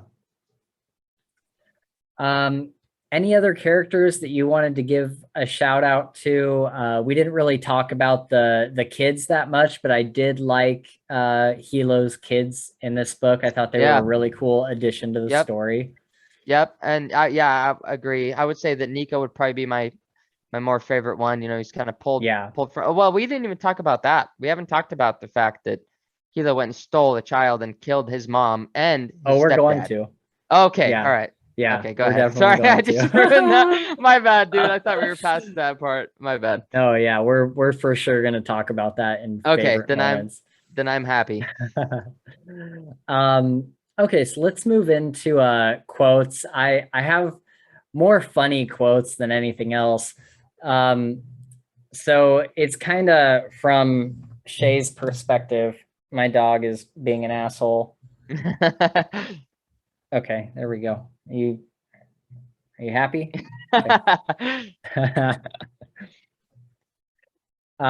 Okay, so Shay, it's from Shay's perspective, and she's like, she's not saying this out loud, but it's in the narrative. It was dangerous to allow Hilo off the island of Kakon. Or no, it was dangerous to allow Hilo off the island of Kakon, she concluded. It seemed each time he returned from an overseas trip, it was with some shocking and irrevocable thing he had accomplished abroad. this this time at least he had not recklessly killed anyone, although she expected inevitable violent consequences were still forthcoming. Yeah. And I just love the way this is phrased, like she expected inevitable violent consequences were still forthcoming. Yeah. Yep. But also also each time he returned from an overseas trip, it was with some shocking and irrevocable thing he had accomplished. Yeah. Yep. I That's like totally the way that she that's thinks so about Hilo. perfect. Yeah. Yeah. Yeah. Like because like I love the word accomplished used there because Hilo thinks of it as an accomplishment, but she's just like, oh my God, like this thing you did is irrevocable. Like Yeah. this thing you Yeah. did is like Yep. this horrible thing that you can't take back. Yeah, for sure. And so I just love the words that were used so smartly in that paragraph. Absolutely. Absolutely. I've And got then one here. oh yeah, go Oh, go ahead. ahead. I was to say I've got one here. This is when I'm pretty sure Hilo gets back to KCON after going to make the deal with all the bosses and the Barrakan over there. And this is kind of between Hilo and Shay. So Shay asks Hilo, like, how was your trip? And he says it was a good trip. Had some useful conversations. And then Shay like gets kind of brunt faced and says, "You sold 100 kilos of raw jade rock to an Espenian crime boss and promised cut jade manpower. And from the sounds of it, tributary clan status to someone you just met." And he was like, Yeah. do you disagree with what I did? And then Yeah. they go on, but I was like, dude, that's perfect. Like that's good. Yeah. I absolutely love that Yeah, part. I like it because it's like that's the weatherman's take on the pillars, like shit. You know what I mean? Like minus the Yeah. brother and sister thing, but that's like even from the clan perspective that rolls well. Yeah, 100%. I love this. I don't even remember what it was referring to, but it's Andon envisioned her being smashed like a loose goat on the freeway. And I had to rewind and I was like, wait, did he just say what I think he Yeah, said? yeah. I don't. was like, what? Like, is that even a phrase people Yeah, use? Like, what? yeah. No way. I don't remember that, but dude, that's so funny. And then the other one was Hilo has promised to give away jade to Dauk to supply them with real good jade. Yeah. And Dauk says, one does not simply give away jade, not even to a friend. Yeah. And I was like, that's got to be in reference to the meme, right? Like, one does not simply walk into Mordor. You know that meme? Yeah. Yeah. Yep. I'm like, that's got to be a reference Yeah, to that's it. awesome. So let's talk about our favorite moments. So Hilo goes and gets his cousin on that other island that we were talking about earlier. And then the scavenger guy, Sapunyo, tries to make a business deal with him, and Hilo denies him. And I loved that scene. I loved the energy that was kind of between them, and Sapunyo's like, you're gonna regret this. Yeah. And then Hilo goes and gets his cousin and beats the shit out of him. Yep. Like his cousin is like over by the pool, like just drinking, alcohol with some girl next to him and stuff. Yeah. And Hilo just beats the crap out of him. Yep. And then Lote kills a man for the first time on the tarmac Yeah. as they're going to the plane. And then, like I said earlier, we get to Espenia and we see actual criminal organizations, Yep. which was really what I was hoping to see in the first book. Not only the criminal organizations, but we get like this small kind of green bone clan, where they're based out of the community center. And I just really liked these community center scenes. Yeah. Anytime they were at the community center, and they're, it just felt like such like a small town thing, like Yeah. where once a week everybody gets together at like the basement of this community center where they Yep. have like their cultural thing. And something I thought was really interesting that made me think about something that I've had a little bit of a personal experience with, is Andon goes to, they call it the grudge hall where the two people fight, Yep. and he notes that it's kind of a amalgamation of Kekanese culture and is both acutely Kekanese and also not Kekanese at all. Yeah. And that it's almost a parody of the Kekanese culture. And so, I obviously I don't know if I'm the best person to talk about this, but both of my sisters, they're both adopted, and they're like 100% Native American. Yeah. And so they were often taken to Native American powwows, Yeah. that were held at a local high school. And this is in the middle of a very like suburban white town. Yeah. And so a lot of the people at these, they're like official Native American powwows. Yeah. Yeah. But a lot of the people there weren't even Native American. A lot of them were like white people, people that were and I was one of them because I was Yeah. just there because my sisters wanted to go, and we wanted to like keep them like culturally involved Yep. with the Native Americans. And I'm really into Native American culture. Yeah. I've really liked that culture for a long time. Yep. But and it was only this specific place that I went to, so I by no means am I saying that they're all like this, but Yeah. it was held at a very white high school, and I remember going in there and I was like, this doesn't feel like, I don't know what I would expect for a Native American powwow, but I was like, this definitely isn't it. Like, this is Yeah. definitely very white influenced.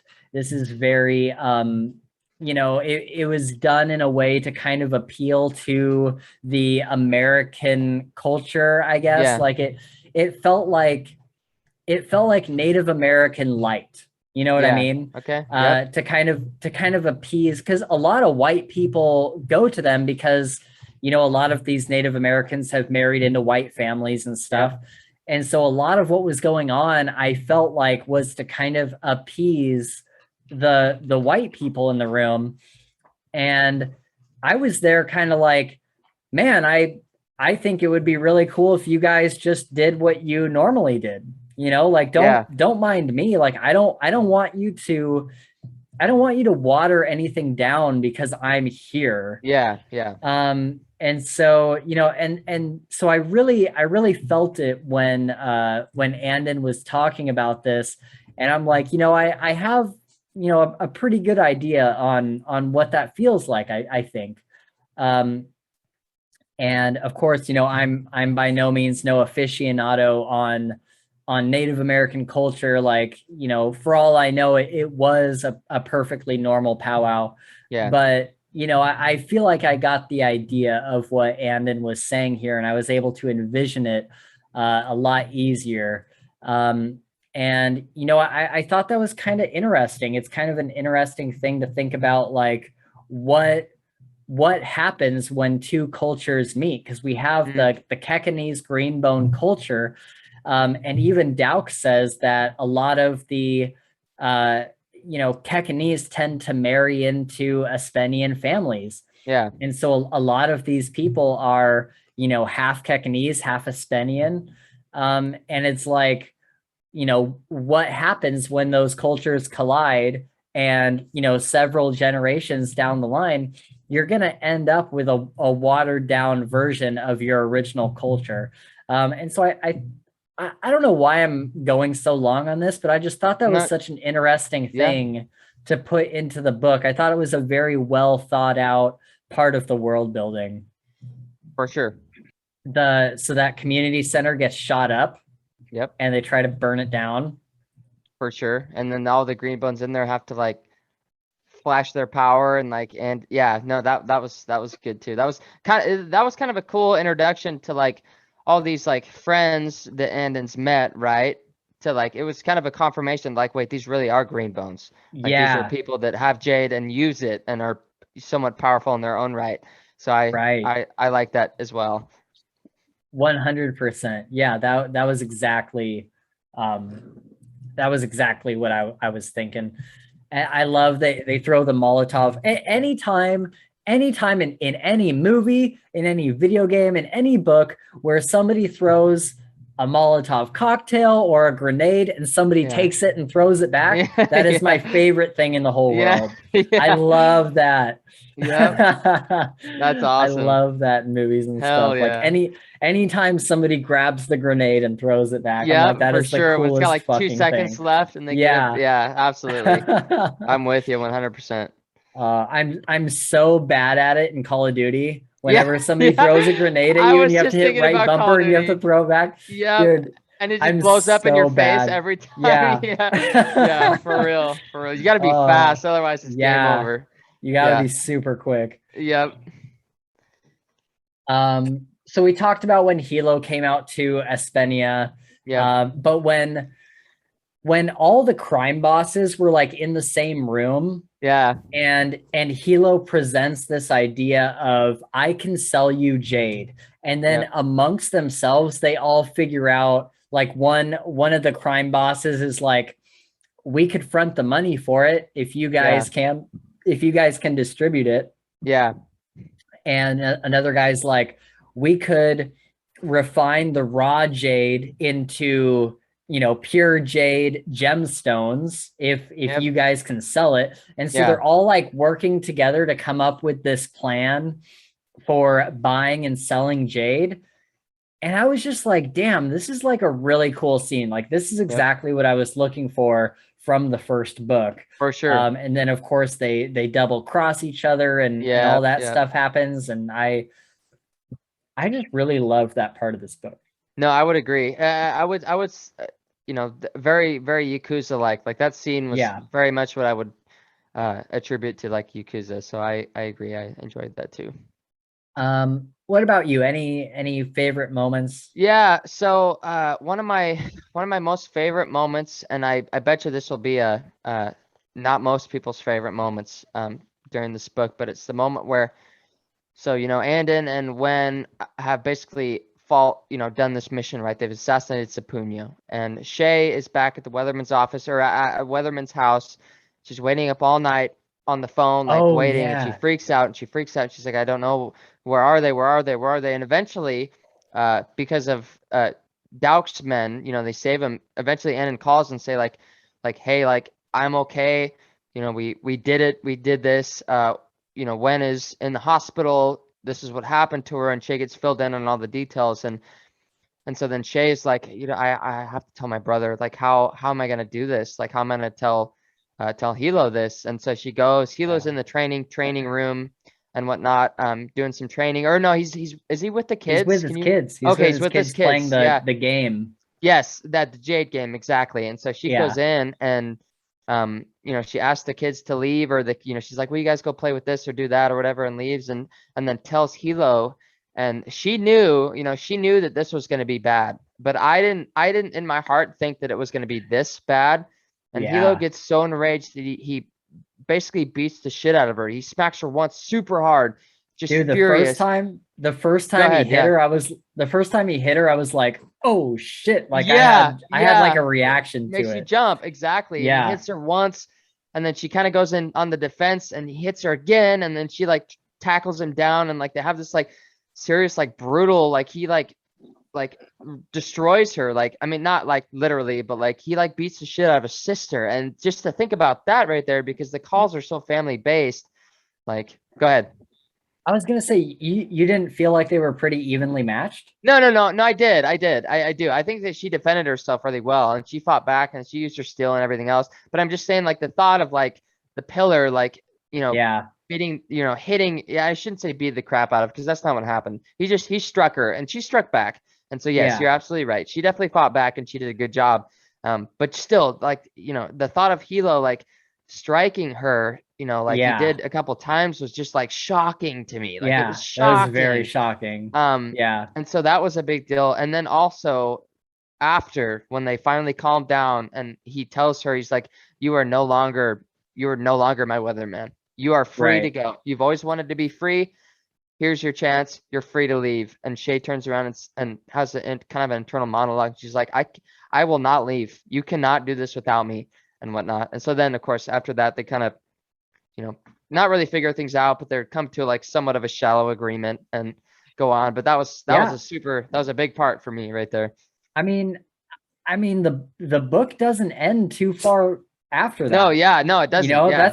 That's pretty like right Yep. at the end. Yep. And so I'm interested to see how that plays out. Yeah. And part of me was really surprised, and then another part of me was like, this has been coming for a while. Like Yeah. Yeah. they needed to have some sort of, going at each other For sure. to kind of figure this out. Yep. uh and so yeah, I was both like initially surprised, and then I was like, yeah, this needed to happen. Like, Yeah. they needed to have some sort of physical matching of Altercation. Yeah. strength. Yeah. I loved it when Hilo tells Nico that he will someday wear Lon's Jade. Yeah. I Yeah. was like, that's very cool, because Yep. he That is gets cool. that's right after he gets the Jade back from Moot, Moot. and Yeah. he buries Moot alive. And then he tells Nico that he will someday wear his father's Jade. Yep.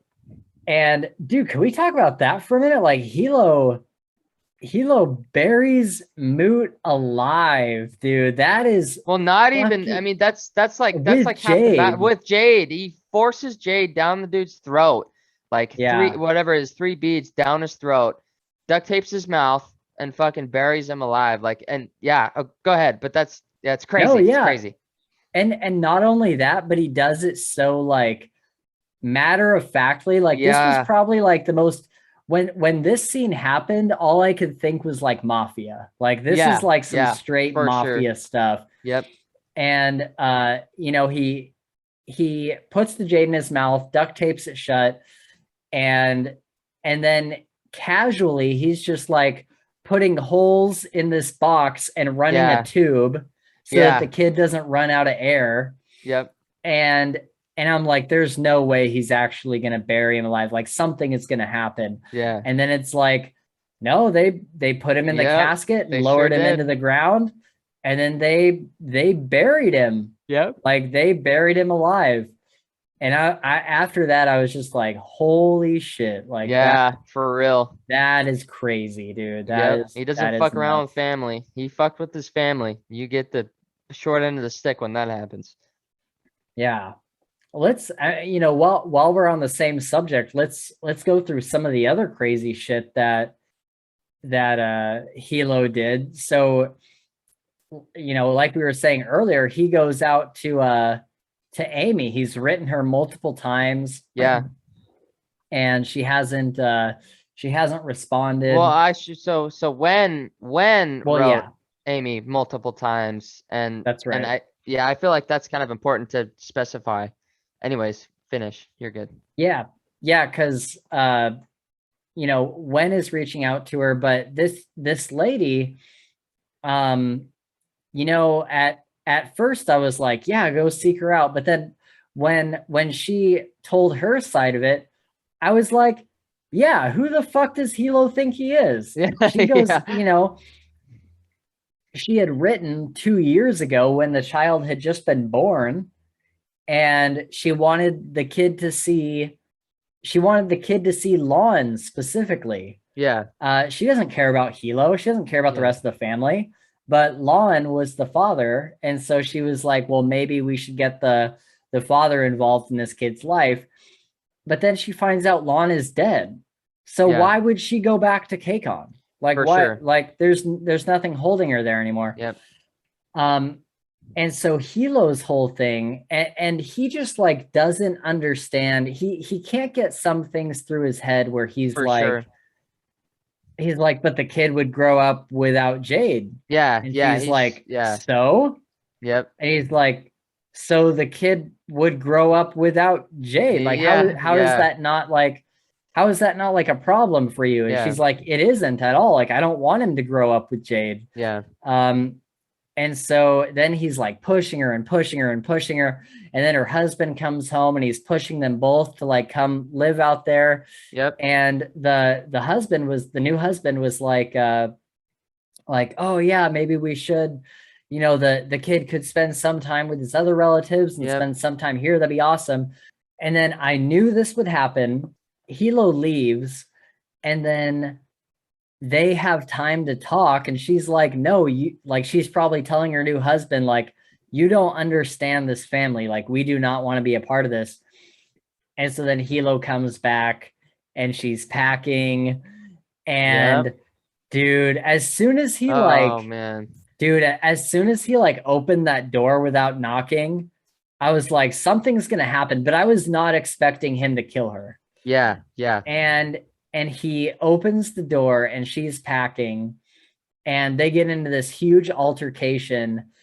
And or no, she picks up a phone and he convinces her to put down the phone. And as soon as she does, he like, lightness over to her and slams into her and channels directly into, it was either her brain or her heart, I think it was her, or yeah, yeah, one or the other. It doesn't matter. and But yeah, channels directly into her. And I was like, wait, yeah, what the fuck? And then he takes this kid, he takes the little boy Nico yep, and brings him back to KCON, and nobody really questions him about it. Nobody for really sure. says anything about it for the Yep. most part. No, And he yeah, totally gets away with it. yeah, he does, and that's the crazy part, because so the conversation that between Amy and Hilo right before he killed her, she was trying to explain what you've been explaining, like I don't my kid doesn't need this, like he doesn't need to grow up with Jade and whatnot. And then of course he gets frustrated, kills her, and then they get back, and just like you said, like nobody like when's like what happened. He's like, don't worry about it, everything's fine, we got Nico. Or like Yeah. everybody's just like, what happened? He's like, it's all good, we got Nico here, that's all that matters. Yeah. Like no remorse, like just fucking Yeah. cold-blooded murder of a mom, you know what I mean? Like pretty hardcore shit right there. Yeah. And like there's got to be some fallout from that, right? Like Yeah, on yeah, like a very like high political level or something, because yeah. the stepdad or the stepdad is obviously going to tell somebody, like they Well, know who no, took the well, kid. but the thing is, after he killed Amy, he told his fist or pillarman, he's like, when the stepdad gets back, kill him quickly, like just kill him and get it done with. So he was Oh, did murdered. I he? mean, yeah, the pillarman murdered the stepdad too. I mean, there's no ties. Like he's like, make it look like an accident, like, and so yeah, Oh, there's the stepdad's out of the picture too. He's dead. oh shit. I don't know. I Yeah, don't think I caught that. yeah, yeah, Wow. yep, Dang, yeah. So yeah, maybe there won't be yeah. any fallout from it. Well, yeah, I mean, But you I'm never know though. surprised. There's, yeah. Yeah. for sure. I'm surprised that the kid isn't like, where's mom? Yeah, Like how for is the sure. kid not wondering where his Yep. mom is? I fully expected to hear that, but I haven't heard it one time other than what's wrong with mommy? Oh, she's asleep on the couch. This is the last thing we hear Right. about Amy. Like the last thing. Exactly. Yeah. Definitely. Um, yeah, man. So what else did Hilo do in this book that was crazy? Well, so it not necessarily something Hilo did, but Ken gets exploded. Like he Yeah. blows up Yeah. in the Duchess. Yep. And holy crap, dude, this scene was I wasn't I mean I was surprised, but I knew something was about to happen. No, I for sure. as soon as Wen was going down to the park, I knew something was going to go on. But Yep. then the car pulled up and I was like, "Oh, maybe she'll be fine," because the book says that she's walking from the park to the car and Yeah. she can see Ken in the window. And Yeah. I'm like, oh, okay, so it's not somebody who's gonna like Yep. shoot her up or anything. Yeah. But then she gets within like 20 feet and the fucking thing blows up. And Yeah. I was like, oh shit, I I was know. not I know. expecting that Yeah. specifically. Yep. Um, oh my god, I know, dude. that was Yes. so nuts.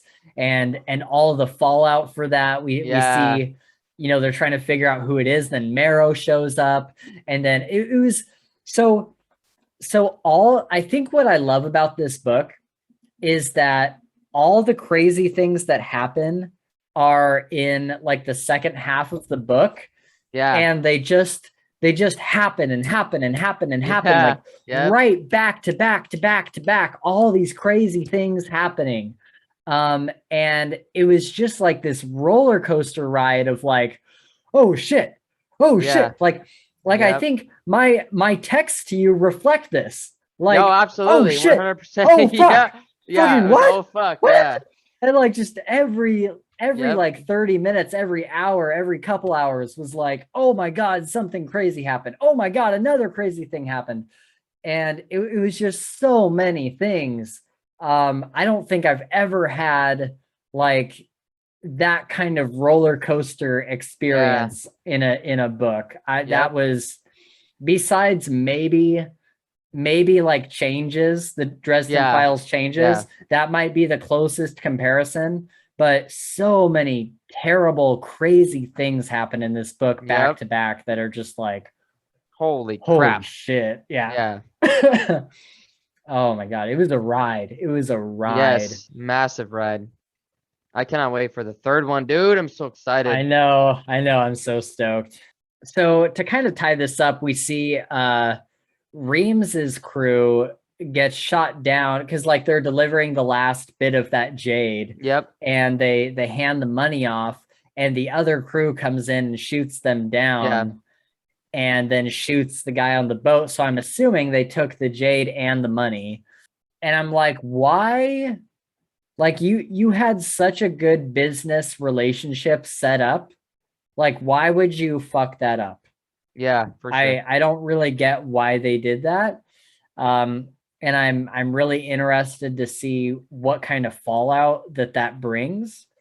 Yeah. Uh, I don't know. I'm interested to see where that goes because I don't know what else could possibly happen with the cruise.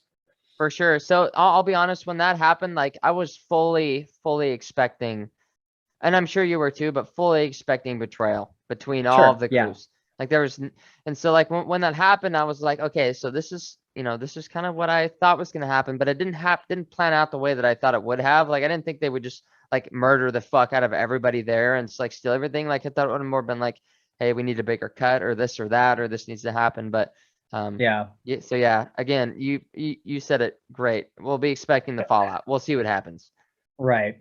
I did like, speaking of taking a cut, I thought it was really good thinking how, and they even comment on this when the guy drops the jade off, um, he's like, do you want me to weigh it? And the guy's like, no, your other shipments weighed over 30 kilos or Yeah, whatever. 35, or yeah, over Yeah. 30, and it was 35. Yeah. And and he's like, why are you giving us so much? And he's like, well, we know that the guy on the ground takes a cut, so Yeah. we want to make sure that you can take your cut and be happy, but still get the The same 25 or amount. whatever Yep. kilos Yep. back to the other guy. Yeah. So we want to give you enough so you can take your cut, basically. Yep. I thought that was really cool. I thought that was good thinking. No, for sure. I totally agree. So did you follow this kind of mountain clan line of secession, like someone who's taking Aitmata's place? Nope. The only thing that I remembered is that she was uh forced to like accept this child, the Kobin or whatever, Yeah. right? So That's like all I could follow. so I think she did it pretty strategically, actually. So there's a chapter earlier in the book where it's kind of going through the line of secession, and it's this chapter that I had to rewind so many times to like Yeah. understand it all. But basically, Aitmata really has no heir. She has no Yeah. one who will take her place. Yep. But there are very close relatives who could. Um, and so the weakest link in the line of succession was the Venn family that Hilo was trying to deal with. Okay. Yeah.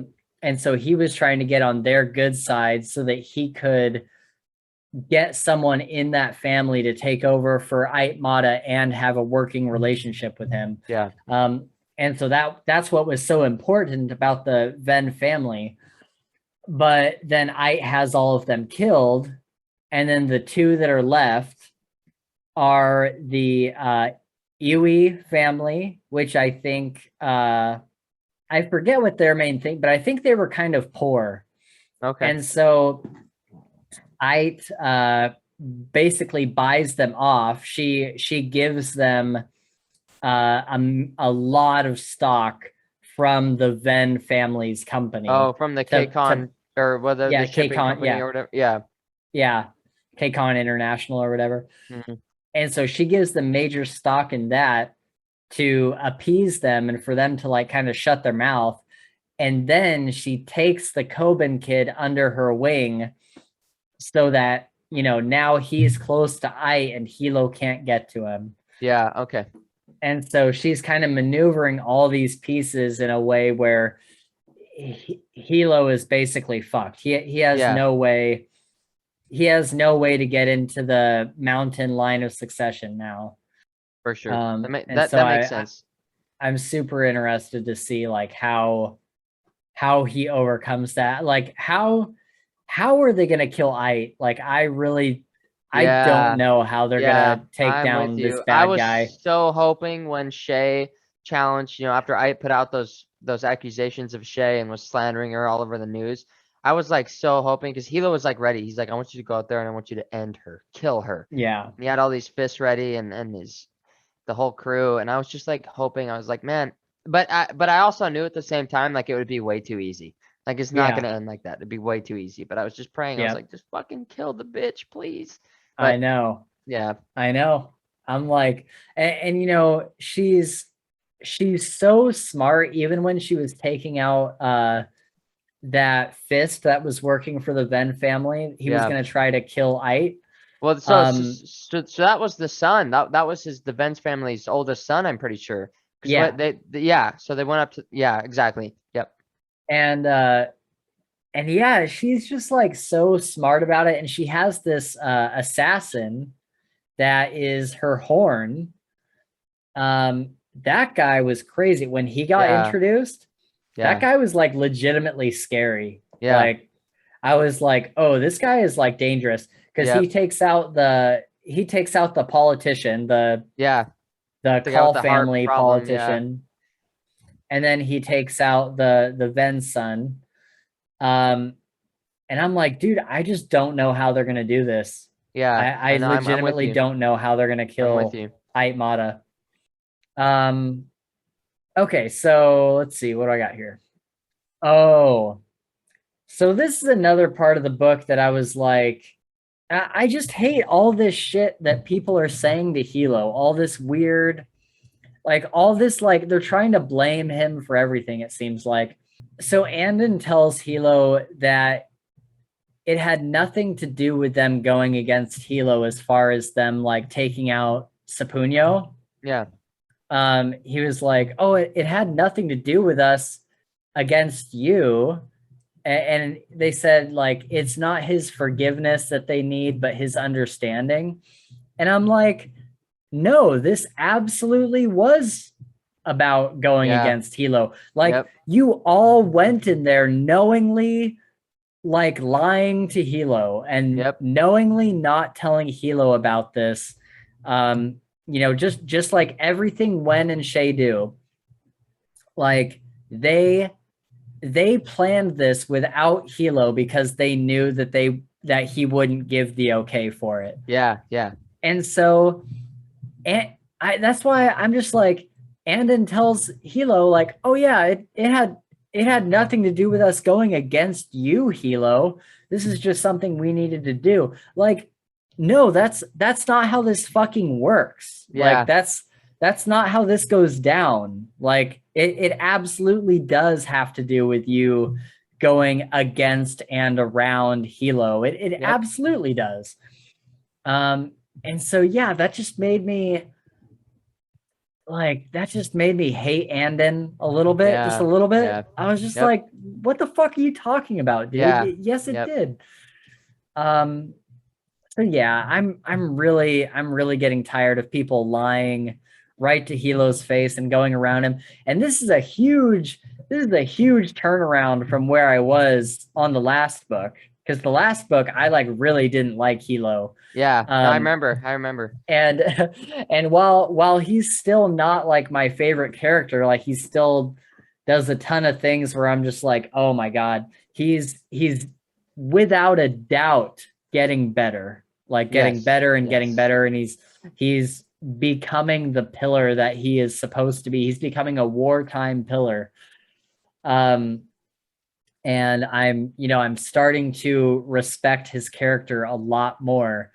And so I'm just kind of at this point where I'm like, dude, people need to start following Hilo's not rules, but like his leadership. They need to start like respecting Hilo in the way that a pillar should be respected. Sure. And so yeah, that shit was just, oh my God. I cannot agree more with that. Cannot agree more. I think Hilo's position now, right? He is the leader. He is the utmost authority within the clan, the Call clan. He is the last word, everything else, and so that it's just a huge amount of disrespect, right? Like it's all disrespect. They're saying like, you know what, fuck Hilo, like we're gonna do this anyways. But that, like you said, it's just not how it's supposed to work. It's not how it lines up. That's not how it's not how the clan works. It's never worked like that. It's never been like that.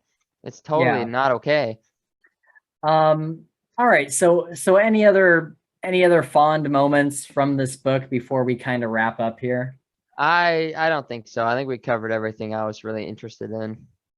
For sure. So let's talk about some future book kind of questions and theories. We did this last time with Jade City. And you know what? I'd be interested to see if any of our other questions got answered. That's a good question.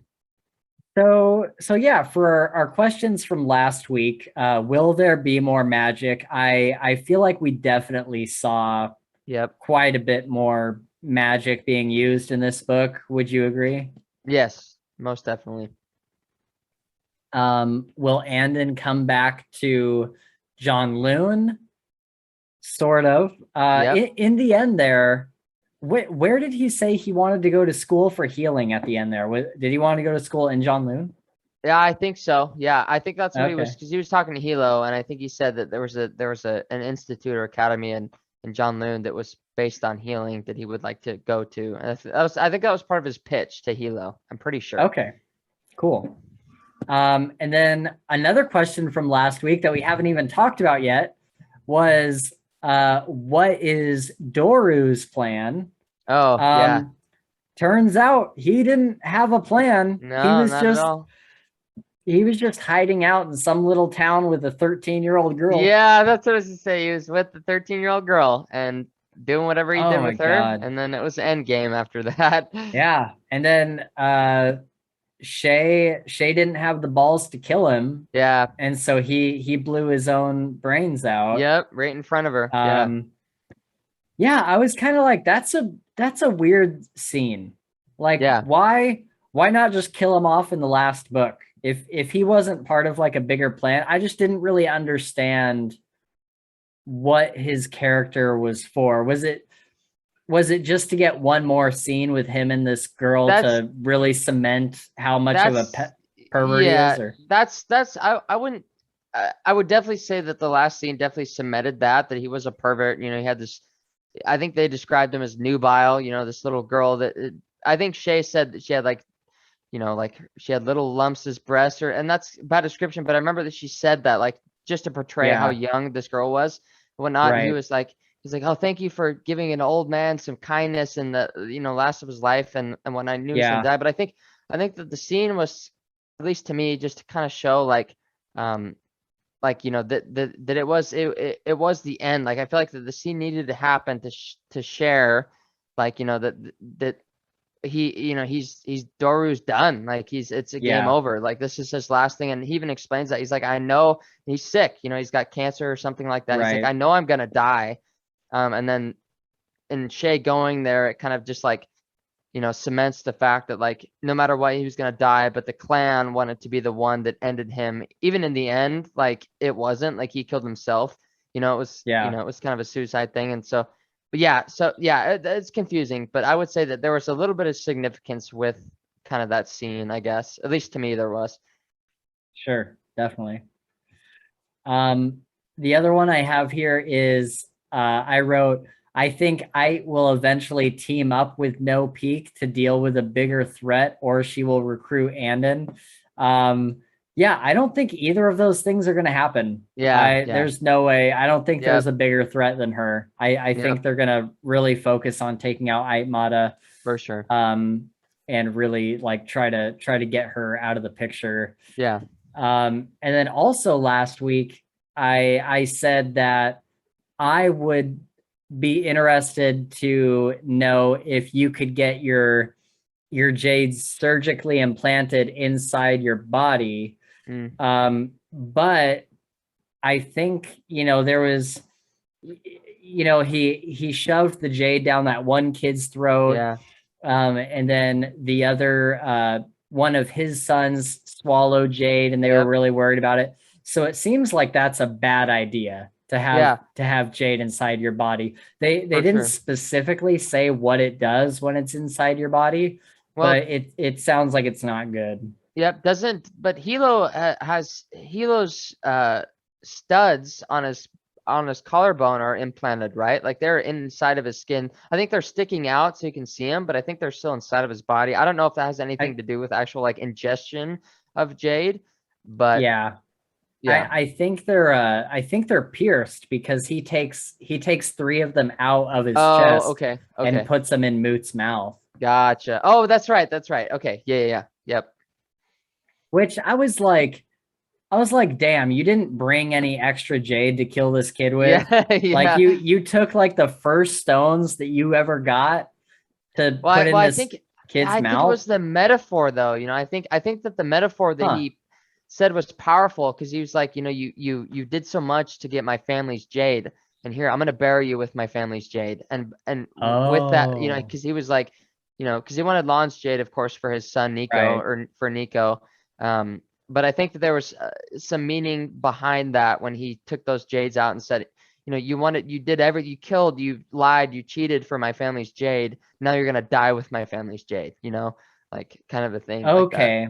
I don't know if I caught that. That's very cool. Yeah. Okay. I understand that a lot better now. Um, so let's go into some of these questions. Uh, how, and we already addressed this, but how are they going to kill Ike? Yeah. I just Yeah. it's Yeah. it's one of those things that seems so insurmountable I'm just Yeah. like, I have no idea how they're gonna Yep. do this. I'm I with you. really I've got don't. no clue either.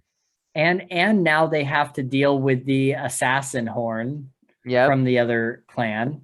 Who let me Um, just say is like the master of perception. Like the dude can like yeah, knows if you're lying. Like, and I remember the scene where Vince or whatever the family that owns the big shipping company, they went and saw his son. Like he could tell, like, so they killed him, and then there's five guys left, and they're like, will you pledge your life to the pillar, and would you pledge this?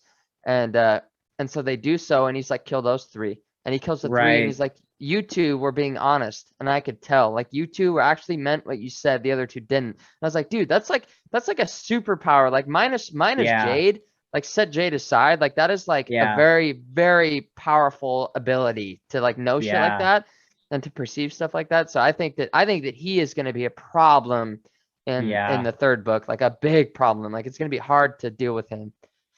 yeah. I can't wait to see the Yeah. fallout from that. Yep. Me too.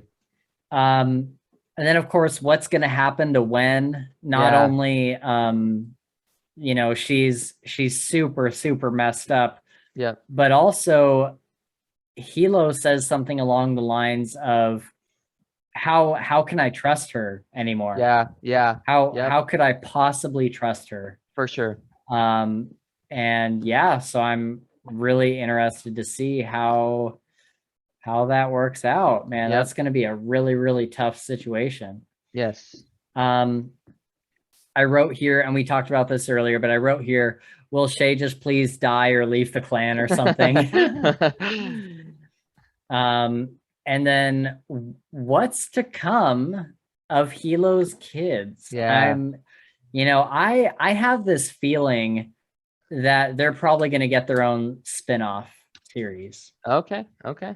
Because mostly because these books are so generational, Yeah. like we said in the last episode. I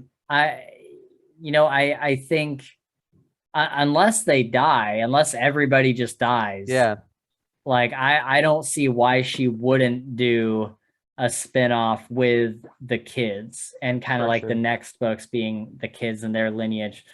Because from what I understand, and again, I could be wrong, but I think in Jade Legacy, we're gonna see Hilo as a very old man at Yeah. the end. I Yeah. think think we're gonna see him and Shay and whoever lives. I think we're gonna get enough of a time jump to see them as very old and retiring. Yeah. Because at the end of this book, Hilo was, or at least 3/4 of the way into this book, Hilo was 35. Yeah. So, in the first book, he was like 20 at the Yeah. beginning. Exactly. Yep. So I think we're going to get enough of a time jump in the next book to see them all as very old and retired, For sure. and whatnot. I could see that too. Is there any questions or anything that you would like to pose for the next book before we get into it? Anything you'd like to see? Yeah, so I don't know if it's anything I like to see, but I would say that so when was my first big curiosity? Like what would become of when, just like the question said, like what, is she gonna be okay? Is she not? Is she gonna be a vegetable or whatever else? But then the other thing is too is Andon. I'm curious to how Andon's, you know, continuance of Jade usage for even for healing, whatever that is gonna play out. And if Andon in the third book turns away from healing and ends up using Jade for violence. Combat? Yeah. Yeah, for combat, exactly. So I'm curious to see how that plays out. If it does, we'll see. But that would be the thing that I'm going to be looking for the most probably is Andon's uh I guess journey through reusing Jade for healing originally. And then I just have a strong feeling that that's going to change. That Yeah. that his Jade usage is going to change from healing to something else. Like he's going to be forced into a situation where he has to use it because he's got it or whatever else, or Hilo might talk him into something or whatever else. But that would probably be Right. my one of my bigger questions would be Andon and kind of how he plays out in the third book. what do you think is going to happen to where do you think the Aspenia clan is going to end up by the end of the third book? That's a good question. I think that Aspenia is a mess. I think that I thought that the alliance between Hilo and the crews or whatever else could have been good. It could have worked, but of course that failed instantly almost, right? And then you have other people taking over and changing their view on Jade and like, we don't want Jade, you're Kespies or get the fuck out of here and whatnot. So I would be curious to see how that goes. I don't know if I have like a theory on it, I guess, other than I think it's gonna be a mess. Yeah, I think I think one of two things. Either they're all going to get killed, Yeah. or I think they're going to become like a huge, really powerful clan. Yep. I think it's either going to be one or the other. For sure. I think because they're starting from the bottom, but they're really the only major clan right now. Yeah. Yep. In Aspenia. Yeah. Besides, like, I guess the weatherman's office from John Loon is there, so the calls have a presence there as well. But really, Dauk and his kind of neighborhood is really the major Green Bone clan out there. Yep. And so I think that Hilo will continue to supply them with Jade. And I think that they're just going to get bigger and bigger and stronger. And we're going to see this military come up at some point, this Aspenian military. Yep. And I would not be surprised if there was a big battle with the Aspenian military. Whether it's the calls versus the military, or if the military kind of teams up with the calls to defeat Ait. Oh, okay. Okay. That's a good theory. I think it could be one of those two. Yep. But I think there's no way that she put that little quick snippet that we get of the military and them training and stuff. Yeah. There's no way we just get that snippet. I think we're gonna see them. No, I agree. Yeah, I think we're gonna see them as a semi-major player in the third book, if not an absolute major player in the third book. Yeah, I think that's all I really got for stuff like that. All right, well, if that is all we have for Jade War, man, I'm super excited for Jade Legacy. I didn't know how excited I was going to be for Jade Legacy at the end of Jade City. I was like, because I didn't know what to expect from Jade War. Yeah. And man, getting through this book, I was just like, dude, I cannot wait for this third book. If every book like ups the stakes like then this one did, gonna be man, yeah, dude, it's gonna be nuts. Yep. So I am super excited for that. All right, we are gonna wrap it up there. Thank you everyone for checking out this episode of the Fantasy Files podcast. If you like our content and want to help support the channel, please remember to hit those like and subscribe buttons down below here on YouTube. You can also follow us on Twitter at Files Fantasy for a good laugh and to keep up with what we're reading next. Have a good night, everybody, and remember, kids, if there's one lesson we learned here, it's that if you steal your dead brother's baby from his ex-wife who just wants to live a normal life, your family most likely won't ask any questions and everything will be fine. Yeah.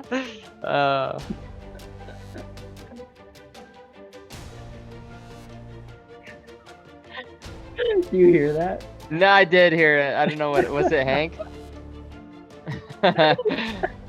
I just hear this crunching and I'm like, what is that? And I look over and Hank just like looks up at me like he's guilty of something. Oh gosh.